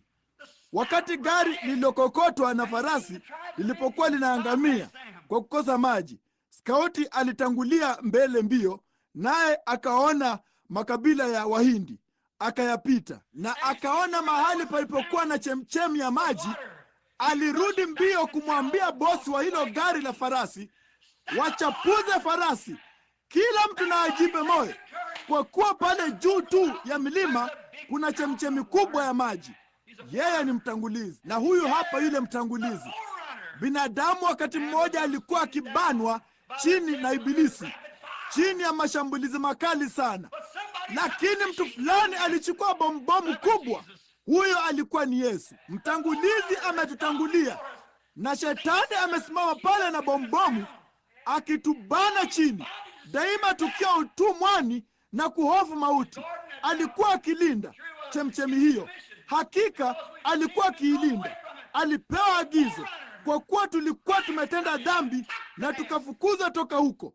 Lakini mtangulizi Kristo aliingia na kuchukua ile bombomu. Mmeusikia ule wimbo wa zamani, shikilia ngome kwa maana mimi ninakuja. Shikilia ngome, hakuna kitu. Hebu na tuiteke. Hatutaki kuishikilia zaidi. Kristo aliiteka hiyo ngome. Haleluya! Mlango umefunguliwa. Kuna chemchemi iliyofunguliwa katika nyumba ya Mungu, katika mji wa Daudi, kwa ajili ya kutakasa, kwa ajili ya utakaso wa wasio safi. Mtangulizi wetu tayari ameingia ndani kwa ajili yetu. Mtangulizi, yeye anatuambia kuna mahali fulani hapo ng'ambo tu, ng'ambo ya pili, ambako hakutakuwa mzee kamwe, ambako hakutakuwako na makunyanzi, ambako haitakubidi kutumia vipodozi vya Max Factors kukufanya uonekane mzuri kwa mume wako. Mtangulizi ametangulia. Kuna mahali ambako kamwe hutazeeka na kuchoka na kutetemeka. Kuna mahali ambapo kamwe hutakuwa mgonjwa, ambako mtoto mchanga kamwe hata sokotwa na tumbo, ambapo kamwe hutatoa nini ya bandia ama jino kweka la bandia. Haleluya! Lo, jina lake libarikiwe. Yeye aliingia, nasi tutadumu daima, wasiopatikana na mauti katika sura yake. Siku moja huko ng'ambo watang'ara kuliko nyota na jua. Hakika mtangulizi ametutangulia. Alimoingia Yesu kwa ajili yetu, mtangulizi wetu amekuwa kuhani mkuu hata milele, kwa mfano wa Melkizedeki. Mtangulizi huyu mkuu ametutangulia, akitufanyia njia. Alitoka katika roho, zile chemchemi kuu za upindo wa mvua wa Mungu, ambaye hakuwa na mwanzo wala mwisho. Yeye alikuwa milele Mungu. Mwali huu wa nuru ulitoka, ulikuwa ni mwali wa upendo. Huo ndio ule mkubwa mwekundu. Rangi nyingine iliyofuata ambayo ilikuwa ni ya bluu ukweli. Mwingine ulioufuata, huo ulikuwa ni rangi zingine, kupitia zile rangi saba kamilifu ambazo ni roho saba za Mungu zilizotoka kwenye chemichemi hiyo kuu, ama ile almasi kuu ambayo Yesu alinena habari zake. Hiyo almasi kuu ilikatwa ipate kuakisi rangi hizi. Mungu alifanyika mwili na kukaa kwetu, apate kuakisi wema wake na rehema miongoni mwetu, kwa karama na ishara na maajabu. Upinde wote huo mkubwa wa mvua ulikuwa umekuwa thiofani, iliyofanywa kwa mfano wa mwanadamu. Hata hivyo, yeye hakuwa ni mwanadamu, hakuwa na mwili bado, alikuwa ni thiofani. Musa alisema, ningetaka kukuona. Mungu akamficha katika mwamba. Ndipo wakati alipopita hapo, aligeuza mgongo wake. Musa akasema, ulionekana kama mgongo wa mwanadamu. Halafu ni kitu gani kilikuja kutukia? Siku moja kule, wakati Ibrahimu alipokuwa ameketi hemani mwake. Tutafikia jambo hilo usiku wa leo. Wakati Ibrahimu alipokuwa ameketi hemani mwake, Mungu alimjia katika mwili wa nyama. Lo, unasema ndugu Branham, yeye alikuwa, tutamkuta huku akikutana na Ibrahimu kabla ya hapo, kwa mfano wa Melkizedeki, mwili wa nyama ambao ulikuwa ni Mungu. Hakika alikuwa mwili wa nyama, alikuwa ni Mungu katika mwili. Unasema, basi ndugu Branham, kwa nini basi ilimlazimu kurudi na kuzaliwa? Hakuwa amezaliwa wakati huo, alikuwa tu ameumbwa mwili alimokaa. Melkizedeki alikuwa ni mfalme wa Salemu, ambaye ni mfalme wa Yerusalemu, ambaye ni mfalme wa amani, ambaye hakuwa na baba wala mama, mwanzo wa siku zake wala mwisho wa uhai wake. Yesu alikuwa na baba na mama pia, na mwanzo wa siku zake na mwisho wa uhai wake, bali alifanywa kwa mfano wa Melkizedeki, ambaye hakuwa na mwanzo wa siku zake wala mwisho wa uhai wake. Melkizedeki alikuwa ni Mungu mwenyewe. Melkizedeki alikuwa ni Yehova Mungu, yeye yule aliyekutana na Ibrahimu miaka kadhaa baadaye mbele ya hema lake. Alikuwa amemwelekezea mgongo wake, akasema, kwa nini Sara amecheka? Hiyo ni kweli. Yeye alikuwa ndiye aliyesimama pale akielekeza uso wake Sodoma. Ibrahimu alimtambua, kwa maana ndani ya pazia lake kulikuwako na nanga iliyoshikilia ile ahadi. Si kwa sababu alikuwa na mwemko fulani, bali Mungu alimpa ahadi. Na wakati alipokusana na ile sumaku kuu, alijua ilikuwa ndani ya ule mwili. Akatoka akaenda pamoja na Ibrahimu huko nje mahali fulani, hatua chache. Akamwambia Ibrahimu, akasema, kwa kuwa je, nitamficha Ibrahimu mambo haya? Kwa kuwa yeye ni mrithi wa dunia, sitafanya hivyo kamwe. Kwa hiyo Ibrahimu, nitakwambia kile ninaenda zangu kufanya. Tutalichukua hilo usiku wa leo huko Sodoma, na yale wote waliokuwa wanaenda kufanya. Na mara alipokwisha kumbariki Ibrahimu, alirudi katika anga tena. Mtu aliyesimama pale na alikuwa na mavumbi nguoni mwake, mwanadamu. Na si hayo tu, bali alikula nyama ya ndama ambaye Ibrahimu alimchinja, na kunywa maziwa toka kwa ng'ombe, na kula keki chache, ugali kidogo, na zilipakwa siagi. Hiyo ni kweli. Na kisha akageuka akarudi kwenye Theofani tena. Ilikuwa ni kitu gani? Kwa nini hakuchukua wakati ule? Yeye hakuwa kamwe amezaliwa kama mimi na wewe, lakini ilibidi azaliwe katika mwili apate kushikilia mwiba huo. Huo ulikuwa ni mwili ulioumbwa. Huo ulikuwa ni mwili ambapo alitoa tu kalisi na potashi kutoka kwenye udongo na kusema na akaingia ndani yake. Hicho ndicho kitu kile kile Melkizedeki alichokuwa. Aliingia ndani yake katika mwili ambao angeweza kutembea mbele zake chini ya pazia, pazia la uumbaji wake mwenyewe, si utaji wa uumbaji wa mwanamke kupitia katika tumbo la uzazi la mwanamke kupitia seli, la hasha. Lakini aliumba huu na kuingia ndani yake na kuzungumza akiwa katika mfano wa Melkizedeki. Je, huyu Melkizedeki ni nani? Kwa maana Melkizedeki huyo mfalme wa Salemu, ambao ni Yerusalemu, mfalme wa Mungu aliye juu, hakika aliyekutana na Ibrahimu alipokuwa akirudi katika kuwapiga hawa wafalme, akambariki, ambaye Ibrahimu alimgawia sehemu ya 10 ya vitu vyote. Tafsiri ya jina lake kwanza ni mfalme wa haki, ule upendo mkuu, upendo, yule roho mkuu hapo mwanzo, mfalme wa haki. Tena mfalme wa Salemu, maana yake mfalme wa amani. Hana baba, hana mwana, hana wazazi, hana mwanzo wa siku zake wala mwisho wa uhai wake. Alikuwa ni nani? Kamwe hakuzaliwa hata kufa kamwe. Ni nani? Ilikuwa ni Mungu. Hakika ilikuwa hivyo katika kuonyeshwa kimbele kwa Bwana Yesu. Hakika alikuwa hivyo, bali ilibidi aje kupitia kwa mwanamke, kama vile wewe unavyopitia kwa mwanamke, naye ilibidi aje jinsi ulivyokuja, kusudi akurudishe kwake. Haleluya! Neema ya ajabu sana, jinsi inavyosikika tamu, iliyomwokoa maskini, fukara, kipofu kama mimi. Nilikuwa nimepotea, bali sasa nimepatikana kwa neema yake. Nilikuwa kipofu, bali sasa naona. Ninafahamu kile alichopaswa kufanya. Mungu alifanyika mimi kusudi mimi kwa neema yake niweze kufanyika yeye. Aliondoa dhambi zangu kusudi mimi kwa haki yake nipate uzima wa milele. Nisingeweza kuchagua mimi mwenyewe. Asili yangu ilikuwa ni mwenye dhambi. Sikuhusika kwa chochote na jambo hilo.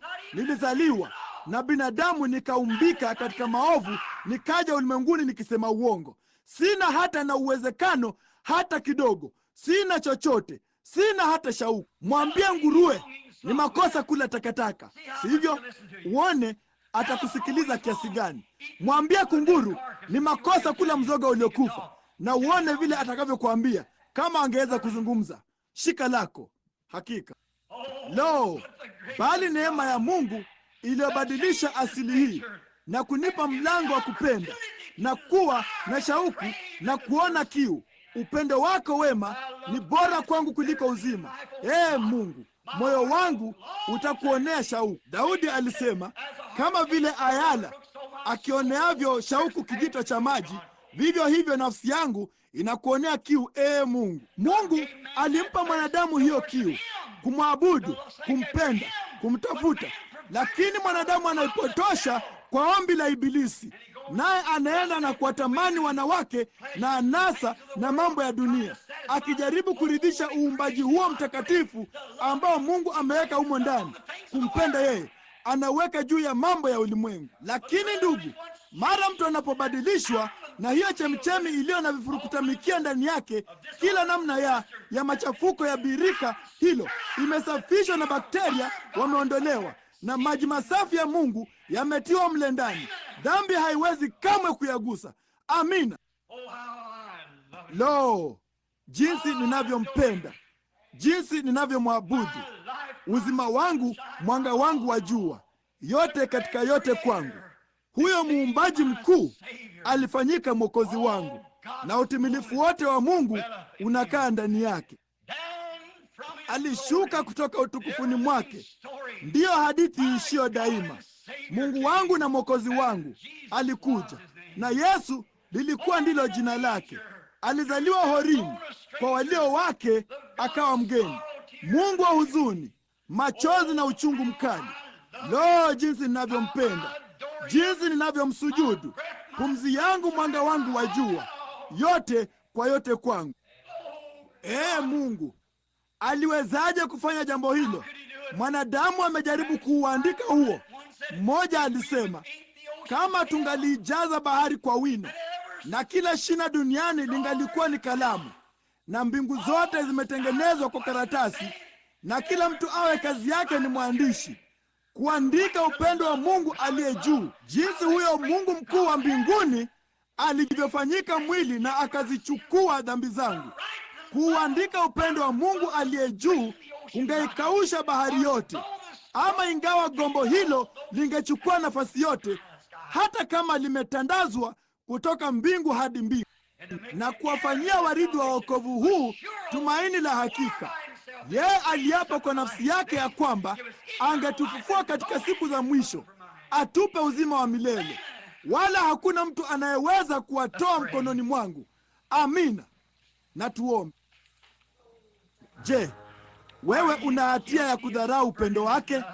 Je, umeukataa utu wake uliotukuka, huyu Mwenyezi aliyekufanya jinsi ulivyo? Na sasa uko hapa asubuhi ya leo, umbali huu maishani, na inakupa nafasi. Je, unataka kuendelea kuishi? Kuna njia moja tu ya kuishi, hiyo ni kumwamini Bwana Yesu.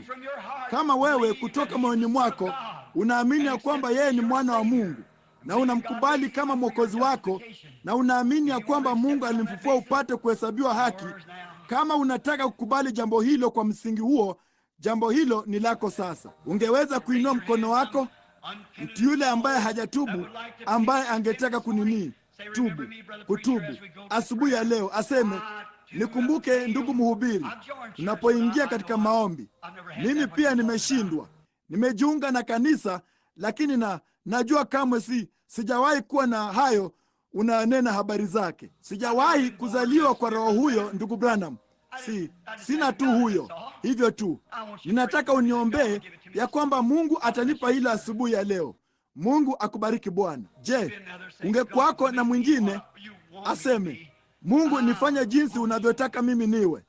Ninataka wewe uwe. Ninataka kuwa jinsi unavyonitaka mimi niwe.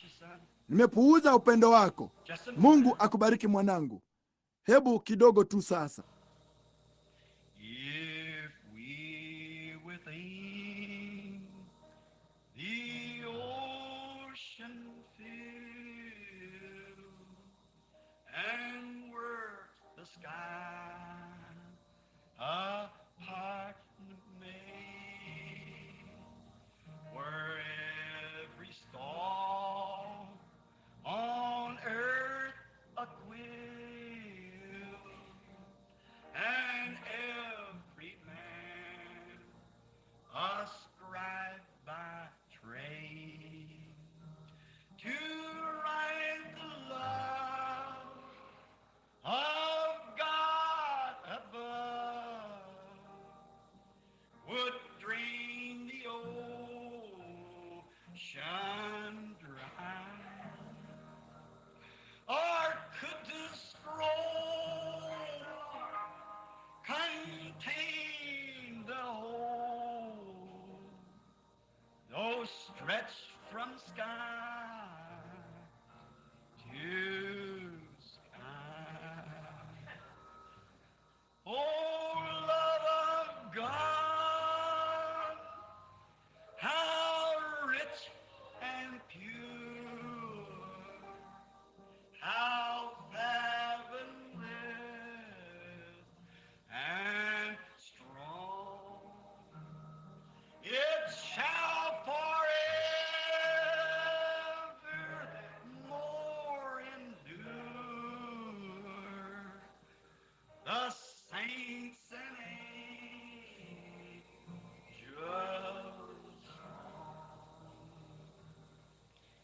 God. Mungu mpenzi, hakika mshairi aliandika maneno hayo alikuwa tu kama wengine wengi waaminio wako, akitafuta, akijaribu kupata maneno ya kulielezea.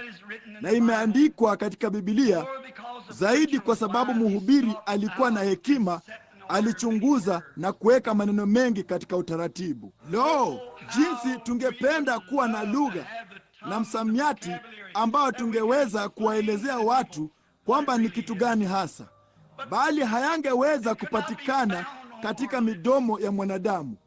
Milele yote hakuna shaka kama itaweza kuufunua jinsi ambavyo Mungu wa mbinguni aliwahi kushuka duniani kuwaokoa maskini fukara wenye dhambi waliopotea. Ninakuomba Baba ya kwamba kupitia kwenye haya maneno machache yasiyovunjika-vunjika, ama maneno yaliyovunjika-vunjika asubuhi ya leo, kama nilivyopaswa kusema, ya kwamba mtu fulani amepata amani na ridhaa na faraja yenye nguvu, ambaye amekimbilia mahali pa salama.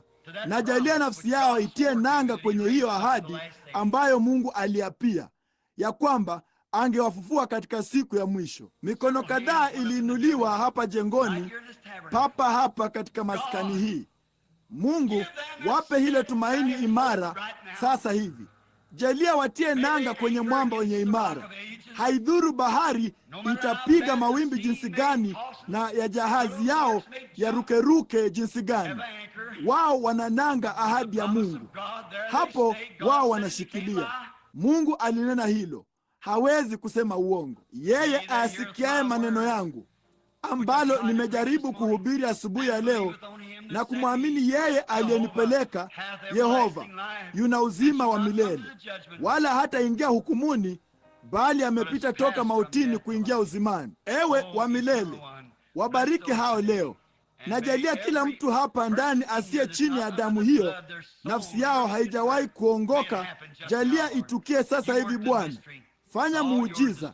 Yote ni yako, limekabidhiwa kwako. Naomba ya kwamba utawapa hilo uzima wa milele. Jalia siku moja huko kwenye pwani ya pili, wakati tukipitia bondeni mmoja mmoja, jalia tukutane kule ambako kamwe hawatasema tena kwa heri. Siku moja tutakuja mtoni wakati wa kumalizika kwa wakati mawazo ya mwisho ya huzuni yamepita.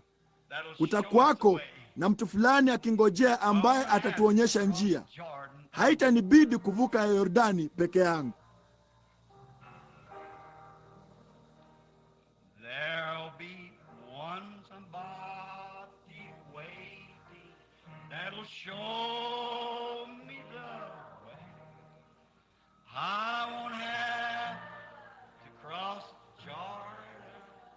Wote walio na tumaini hilo, inua mkono wako sasa unapoinua kichwa chako. Haitanibidi. Sasa hebu mwabudu tu. Ujumbe umekwisha. Je, hamna furaha? Mungu aliapa asinge nini? Mungu aliapa atakutana nanyi kule.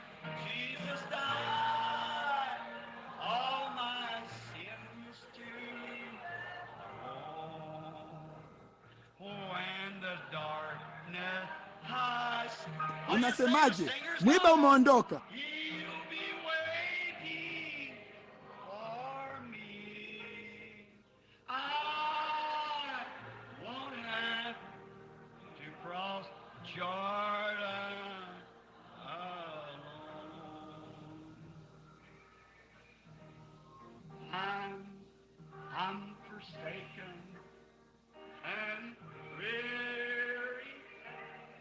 Mwabuduni tu sasa.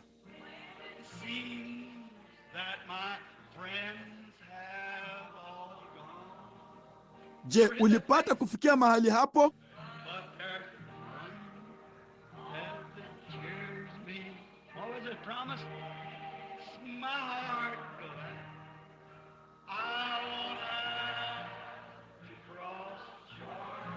Sasa enyi wana wa ahadi, hebu mwabuduni tu kwa kufanya jambo hilo.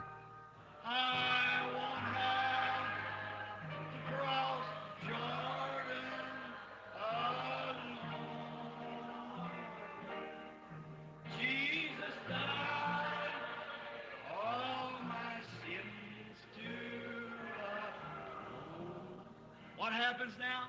When the darkness I see, He'll be waiting for me. I cross Jordan.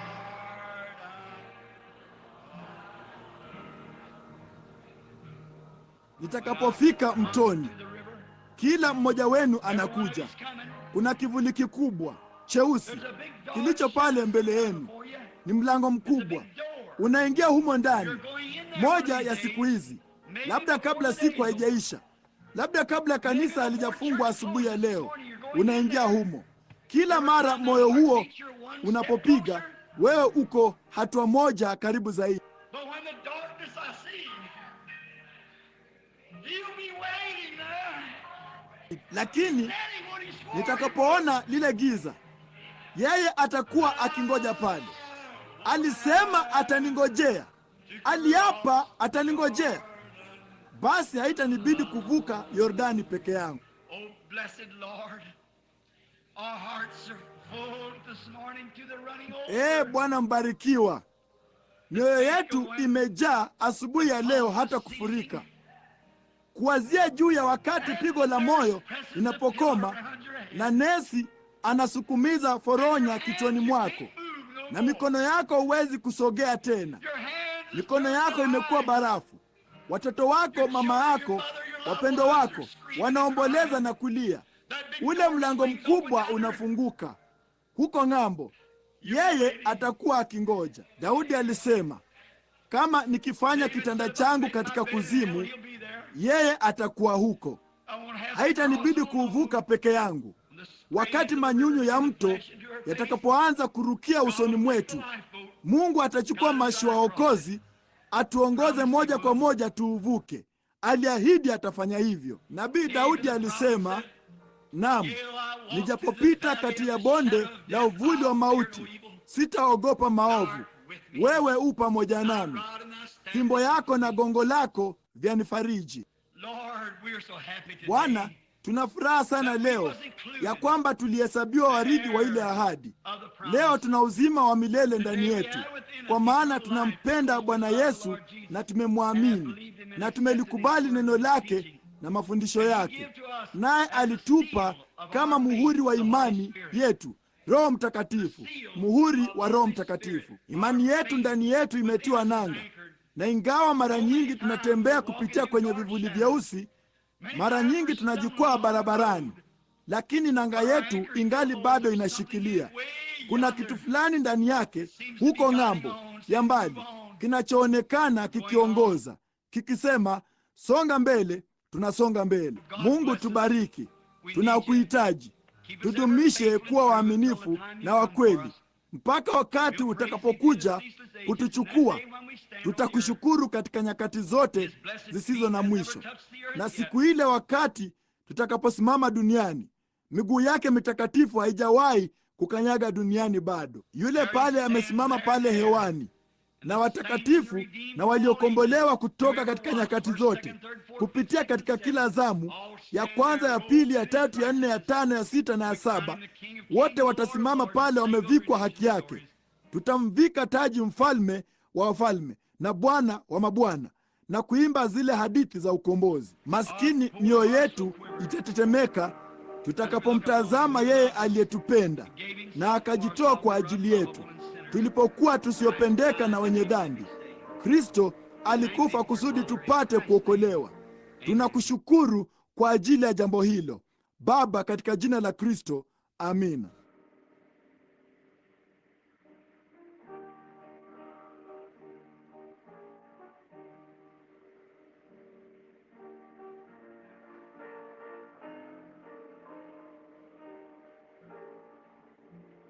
Mnampenda? Lo, jinsi alivyo halisi! Je, hivi hamjisikii kana kwamba mngetaka tu kwa namna fulani kumkumbatia yeye kwa mikono yenu? Hivi msingependa sasa hivi kutambaa kumwendea na kuiguza miguu yake? Unajua, kulipata kuwa na watu waliokuwa wakija kwenye ibada zangu huko Phoenix, Arizona, wakisema, ningetaka kuwa na mazungumzo ya pamoja naye. Ningetaka kusema, Bwana, ulinipenda wakati njia yangu ilipoingia utusitusi mkubwa. Ningependa tu kuwa na mazungumzo ya pamoja naye kabla hatujavuka. Ninataka tu kumwona yeye na nataka tu kumwona, kuwazia jinsi vile nitakavyojisikia, jinsi maskini moyo wangu utakavyotetemeka nitakapomwona yeye amesimama pale. Mara nyingi nimeshangaa, laiti ningaliweza kusikia sauti hiyo ikisema, njooni kwangu ninyi nyote msumbukao na wenye kulemewa na mizigo, nitawapumzisha. Labda kamwe sitasikia hayo dhahiri kama alivyoanena wakati huo, bali ninataka kumsikia akisema, hii ndiyo siku ya mwisho. Ulifanya vema, mtumishi wangu mwema na mwaminifu. Sasa ingia katika furaha za Bwana zilizoandaliwa kwa ajili yako. Tangu lini? Tangu ulipookolewa? La, ndugu, tangu kuwekwa misingi ya ulimwengu. Wakati nilipokuona na kukujua tangu zamani na kukukusudia uzima wa milele, ulibarikiwa wakati huo. Wote aliotangulia kuwajua yeye aliwaita. Hiyo ni kweli. Wote aliowaita yeye aliwahesabia haki. Wale aliokwisha kuwahesabia haki tayari amewatukuza. Haya basi, yeye alitangulia kutujua, akatuita, akatuhesabia haki, na tayari tumetukuzwa pamoja naye katika mwisho wa dunia, tukienda kupata tuzo letu. Hivi hamna furaha? Hakika mtu ingekufanya kumpenda wakati usingeweza kujisaidia, naye huyu hapa akaja na kufanya jambo hilo kwa ajili yako. Kibarikiwe kifungo kiifungayo, dada Geti, mioyo yetu katika upendo wa Kikristo, wakati tukiwa na ushirika huu mdogo hapa sasa wa kuabudu. Halafu tutaenda kuwaombea wagonjwa. Mungu awabariki ninyi mliomwinulia Kristo mikono yenu asubuhi ya leo. Jitafutieni mahali pa kuabudia, mkamtumikie. Sasa hebu na tumwabudu tu sasa kama kusanyiko, ninyi wa Methodisti wote, kanisa la Mungu, Assemblies of God, wa Presbiteri, wa Lutheri, Katoliki, sote pamoja sasa. Hebu na tuimbe sasa.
Ni Wamethodisti wangapi, wa Baptisti na kadhalika?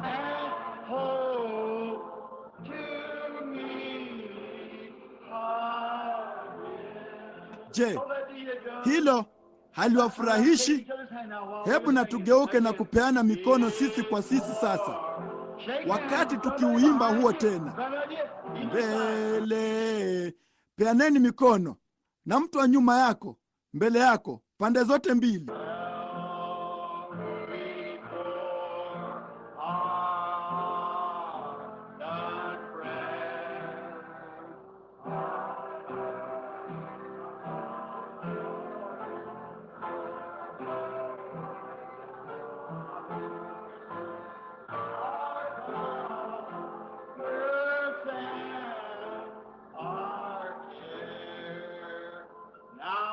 We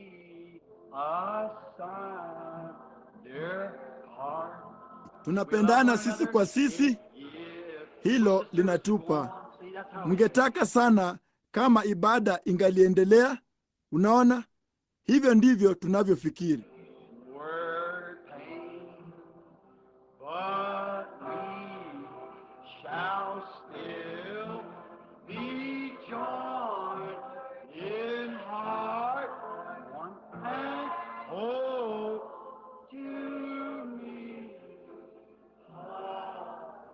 Tusipokutana hapa tena kwenye ile sikukuu, tutakutana. Sasa Baba, pokea ibada yetu asubuhi ya leo. Chukua neno na ulipande ndani ya mioyo ya waaminio. Jalia wasirushwe hata kidogo, na leo wamepanda juu na kesho wameshuka chini. Bali jalia maneno haya yapate mahali pa kupumzika katika kila moyo wa mwaminio, kujua jambo hili ya kwamba Mungu ameapa kwa kiapo, na kuna mambo mawili yasiyoweza kubadilika. Kutobadilika kwa Mungu, hiyo ni kusema ya kwamba haiwezekani yeye kusema uongo, ya kwamba warithi wa wokovu huu wapate kuwa na tumaini hili lenye nguvu, lililo imara na la hakika, nanga ndani ya nafsi. Kujua jambo hili ya kwamba Mungu ametuahidi kwa kiapo kilichoapiwa.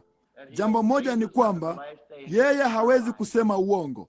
Lingine, aliapa kiapo juu ya hilo ya kwamba atatufufua katika siku ya mwisho na kutupa uzima wa milele. Tukijua jambo hili ya kwamba tukiisha kuitwa ya kwamba yeye alisema ya kwamba alitujua kabla ya kuwekwa misingi ya ulimwengu na kutuchagua tangu zamani tupate kufanywa wana wenye mamlaka kwa Yesu Kristo. Naye alitujua tangu zamani akatuita, na wakati alipotuita yeye alituhesabia haki.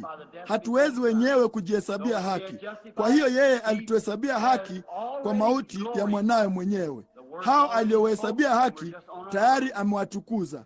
Neno limenenwa tayari, nasi tuko njiani tukienda zetu, tukiwa wanjiani, huku tukifurahia, tukielekea utukufuni. Wape watu imani. Najalia tabia ndogo ndogo na kadhalika ambazo zimewashika watu, jalia zipukutike, ziwaondoke asubuhi ya leo kwa neno hili la Mungu ambalo ni nanga ya nafsi iliyo imara na ya hakika. Jalia waachane na tabia zao, hasira zao ndogo ndogo na mambo yaliyopita, kama vile Paulo alivyosema katika sehemu ya mbele ya ujumbe siku chache zilizopita.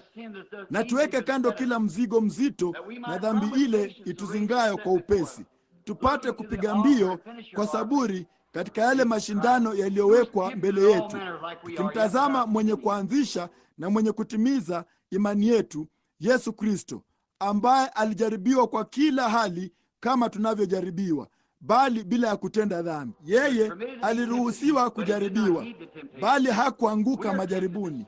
Nasi tunajaribiwa kutenda dhambi, bali katu hatutii hilo, kwa kuwa uzima ulio ndani yetu ni nanga ya kikomo chetu cha milele, nasi tunashikilia hilo likiwa baraka moyoni mwetu. Sasa kuna wengi ambao shetani amewatesa kwa mateso. Tunajiandaa kuwaombea. Baba, jalia wao wakati wanapopita chini ya neno la Mungu leo, hilo neno la thamani ambalo limehubiriwa, Biblia ikitoa ushahidi, malaika wa Mungu akisimama karibu, na yule Roho Mtakatifu mkuu juu ya yote anasimama hapa kulishuhudia neno. Sasa Baba, wanapopitia chini ya neno la ahadi asubuhi ya leo, jalia waondoke toka hapa, waende wakapate afya, wakavue vyuma vyao vya miguuni, wakaondoke kwenye viti vyao na machela wanayolalia, na wakafanywe wazima kabisa. Tujalie hayo Bwana. Wajalie warudi kwenye ibada ijayo ambayo watajaliwa kuja, ama wakifurahi huko kwenye makanisa yao, wakidhihirisha mambo makuu ambayo Kristo amefanya. Haya tunayahudumia kwa ajili ya utukufu wako, katika jina la Yesu, amina. Ninapaswa kuomba msamaha kwa ajili ya ahadi niliyotoa ya kwamba asubuhi ya leo tungechukua mlango wa 7, lakini sikuufikia, na inatupasa kuruhusu muda kidogo hapa kwa ajili ya jambo hili, kwa ajili ya mstari wa maombi. Na sasa usiku wa leo, Bwana akipenda, tutachukua mlango wa 7 na tuone huyu Melkizedeki alikuwa ni nani. Ni wangapi wangetaka kujua? Lo, tunashuka moja kwa moja kwenda kwake tupate kujua kwamba yeye ni nani hasa, na maandiko yanaelezea kwamba yeye ni nani. Unaona, na Scofield alisema ilikuwa ni ukuhani. Ingewezekanaje kuwa ni ukuhani bila mwanzo wala mwisho? Unaona, haikuwa ni ukuhani, ilikuwa ni mtu. Melkizedeki, jina, mtu. Kama vile, si kupuuza, lakini Christian Science linasema ya kwamba Roho Mtakatifu ni wazo, na Biblia ilisema yeye Roho Mtakatifu, na yeye ni kiwakilishi nafsi. Ni mtu, si wazo, ni mtu. Kweli kabisa. Naye Melkizedeki ni mtu, mtu ambaye hakuwa na mwanzo wa siku zake wala mwisho wa miaka yake. Hakuwa na baba wala mama wala wazazi. Nasi tutaona kwamba yeye ni nani, Bwana akipenda, usiku wa leo kwa neno. Je, mnalipenda?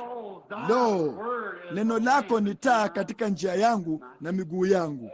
Lo, sasa unasema, ndugu Branham, silielewi hilo lote, wala mimi pia. Lakini wakati mmoja nilikuwa nikihubiri huko Kentucky, na kwa baadhi ya wageni na Wakatoliki na watu mbalimbali ambao huenda wasifahamu mambo haya yenye kilindi yaliyokolea ya maandiko, nimekuwa nikihubiri juu ya uponyaji wa kiungu.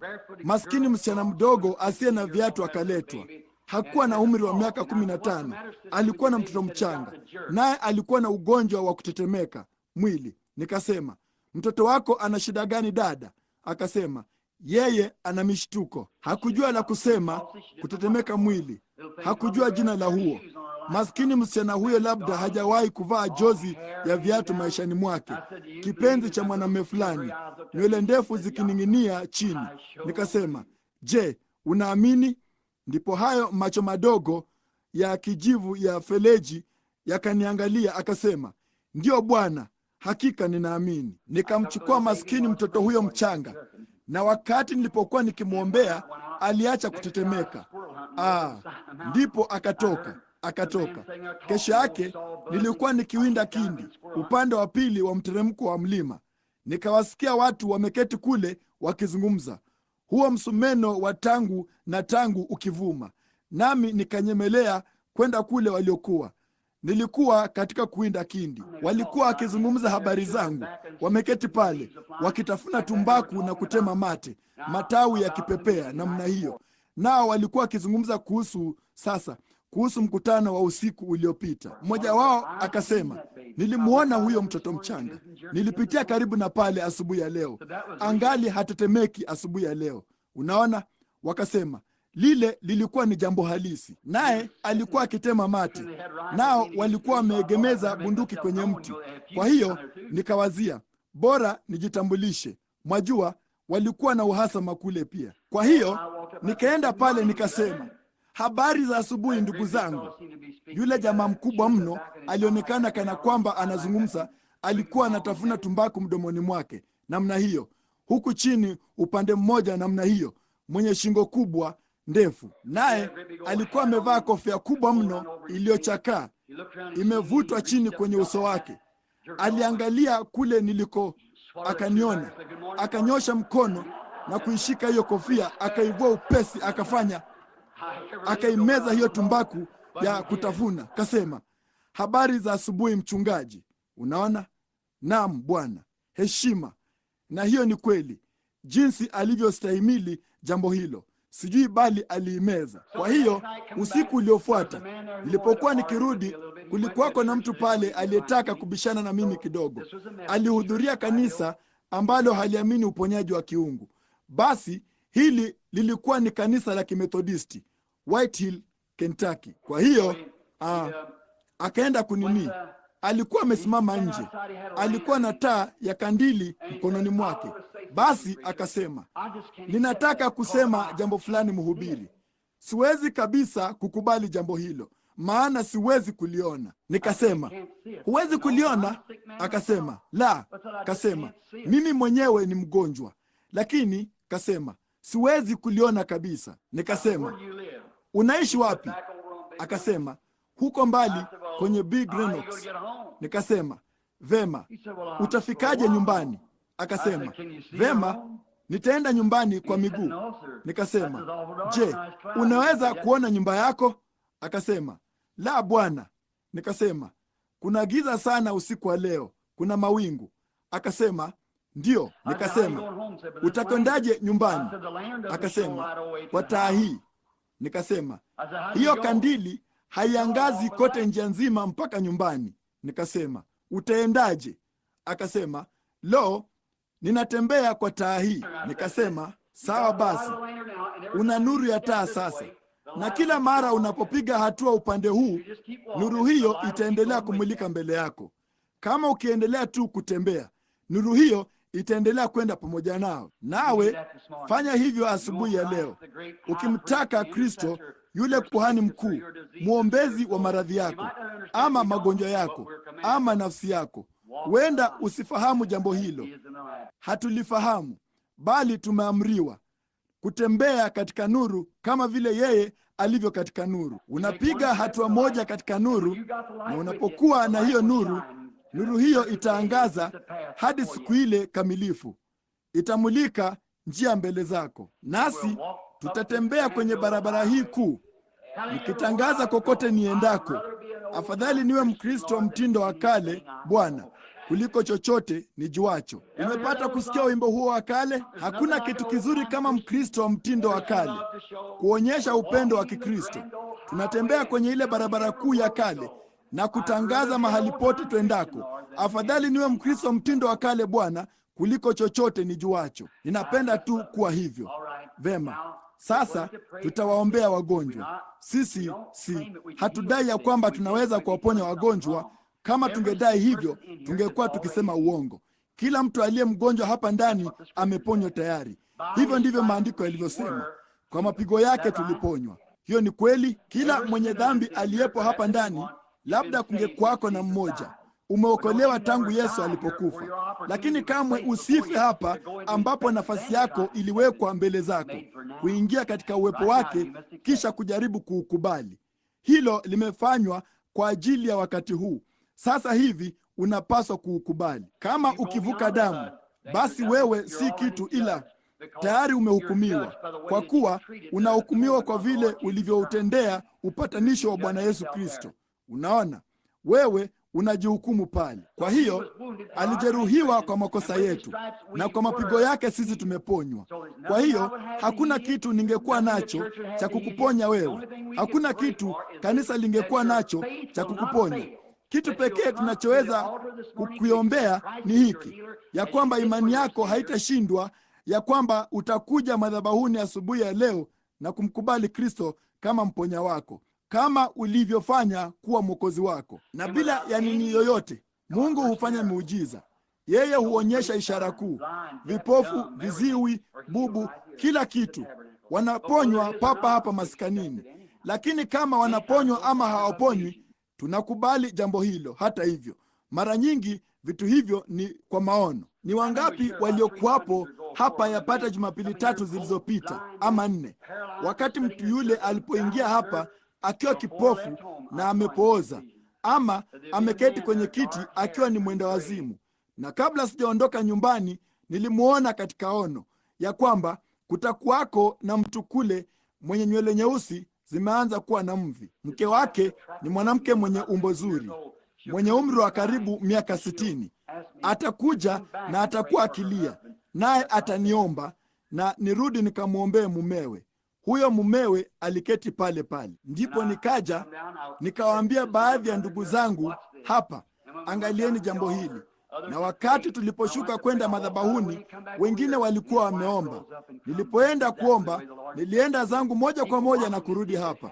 Ndipo mkewe akaamka na akaja vile vile kabisa Bwana alivyokuwa amesema ingekuwa. Watu wakiangalia waone kama ingetukia vivyo hivyo. Haijakosea kamwe. Na kwa hiyo wakati huyo alipotembea, nikaja kuona ya kwamba mtu fulani, Daktari Ackerman kule Batside, Indiana, alikuwa ndiye aliyemtuma aje hapa, ambaye ni Mkatoliki, na mvulana wake ni padri kule katika nyumba ya watawa ya Mtakatifu Menrad. Naye Daktari Ackerman ni mwindaji mwenzangu, naye alimtuma mtu huyo kuja hapa. Ndipo Bwana akanionyesha mtu mwenye nywele nyeusi ambaye angemtuma, bali sikujua alikuwa ni nani. Nikasema, je, huyo alikuwa ni Daktari Ackerman? Akasema, ilikuwa ndiye. Unaona? Nikasema, ni Bwana asema hivi. Nikashuka nikaenda. Nikasema, Bwana, simama. Ni kipofu na pia asingeweza yeye, neva ya akili timamu ilikuwa imekufa. Asingeweza kujishikilia namna hiyo.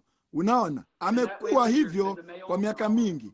Amekwenda kwa akina Mayo na kila mahali.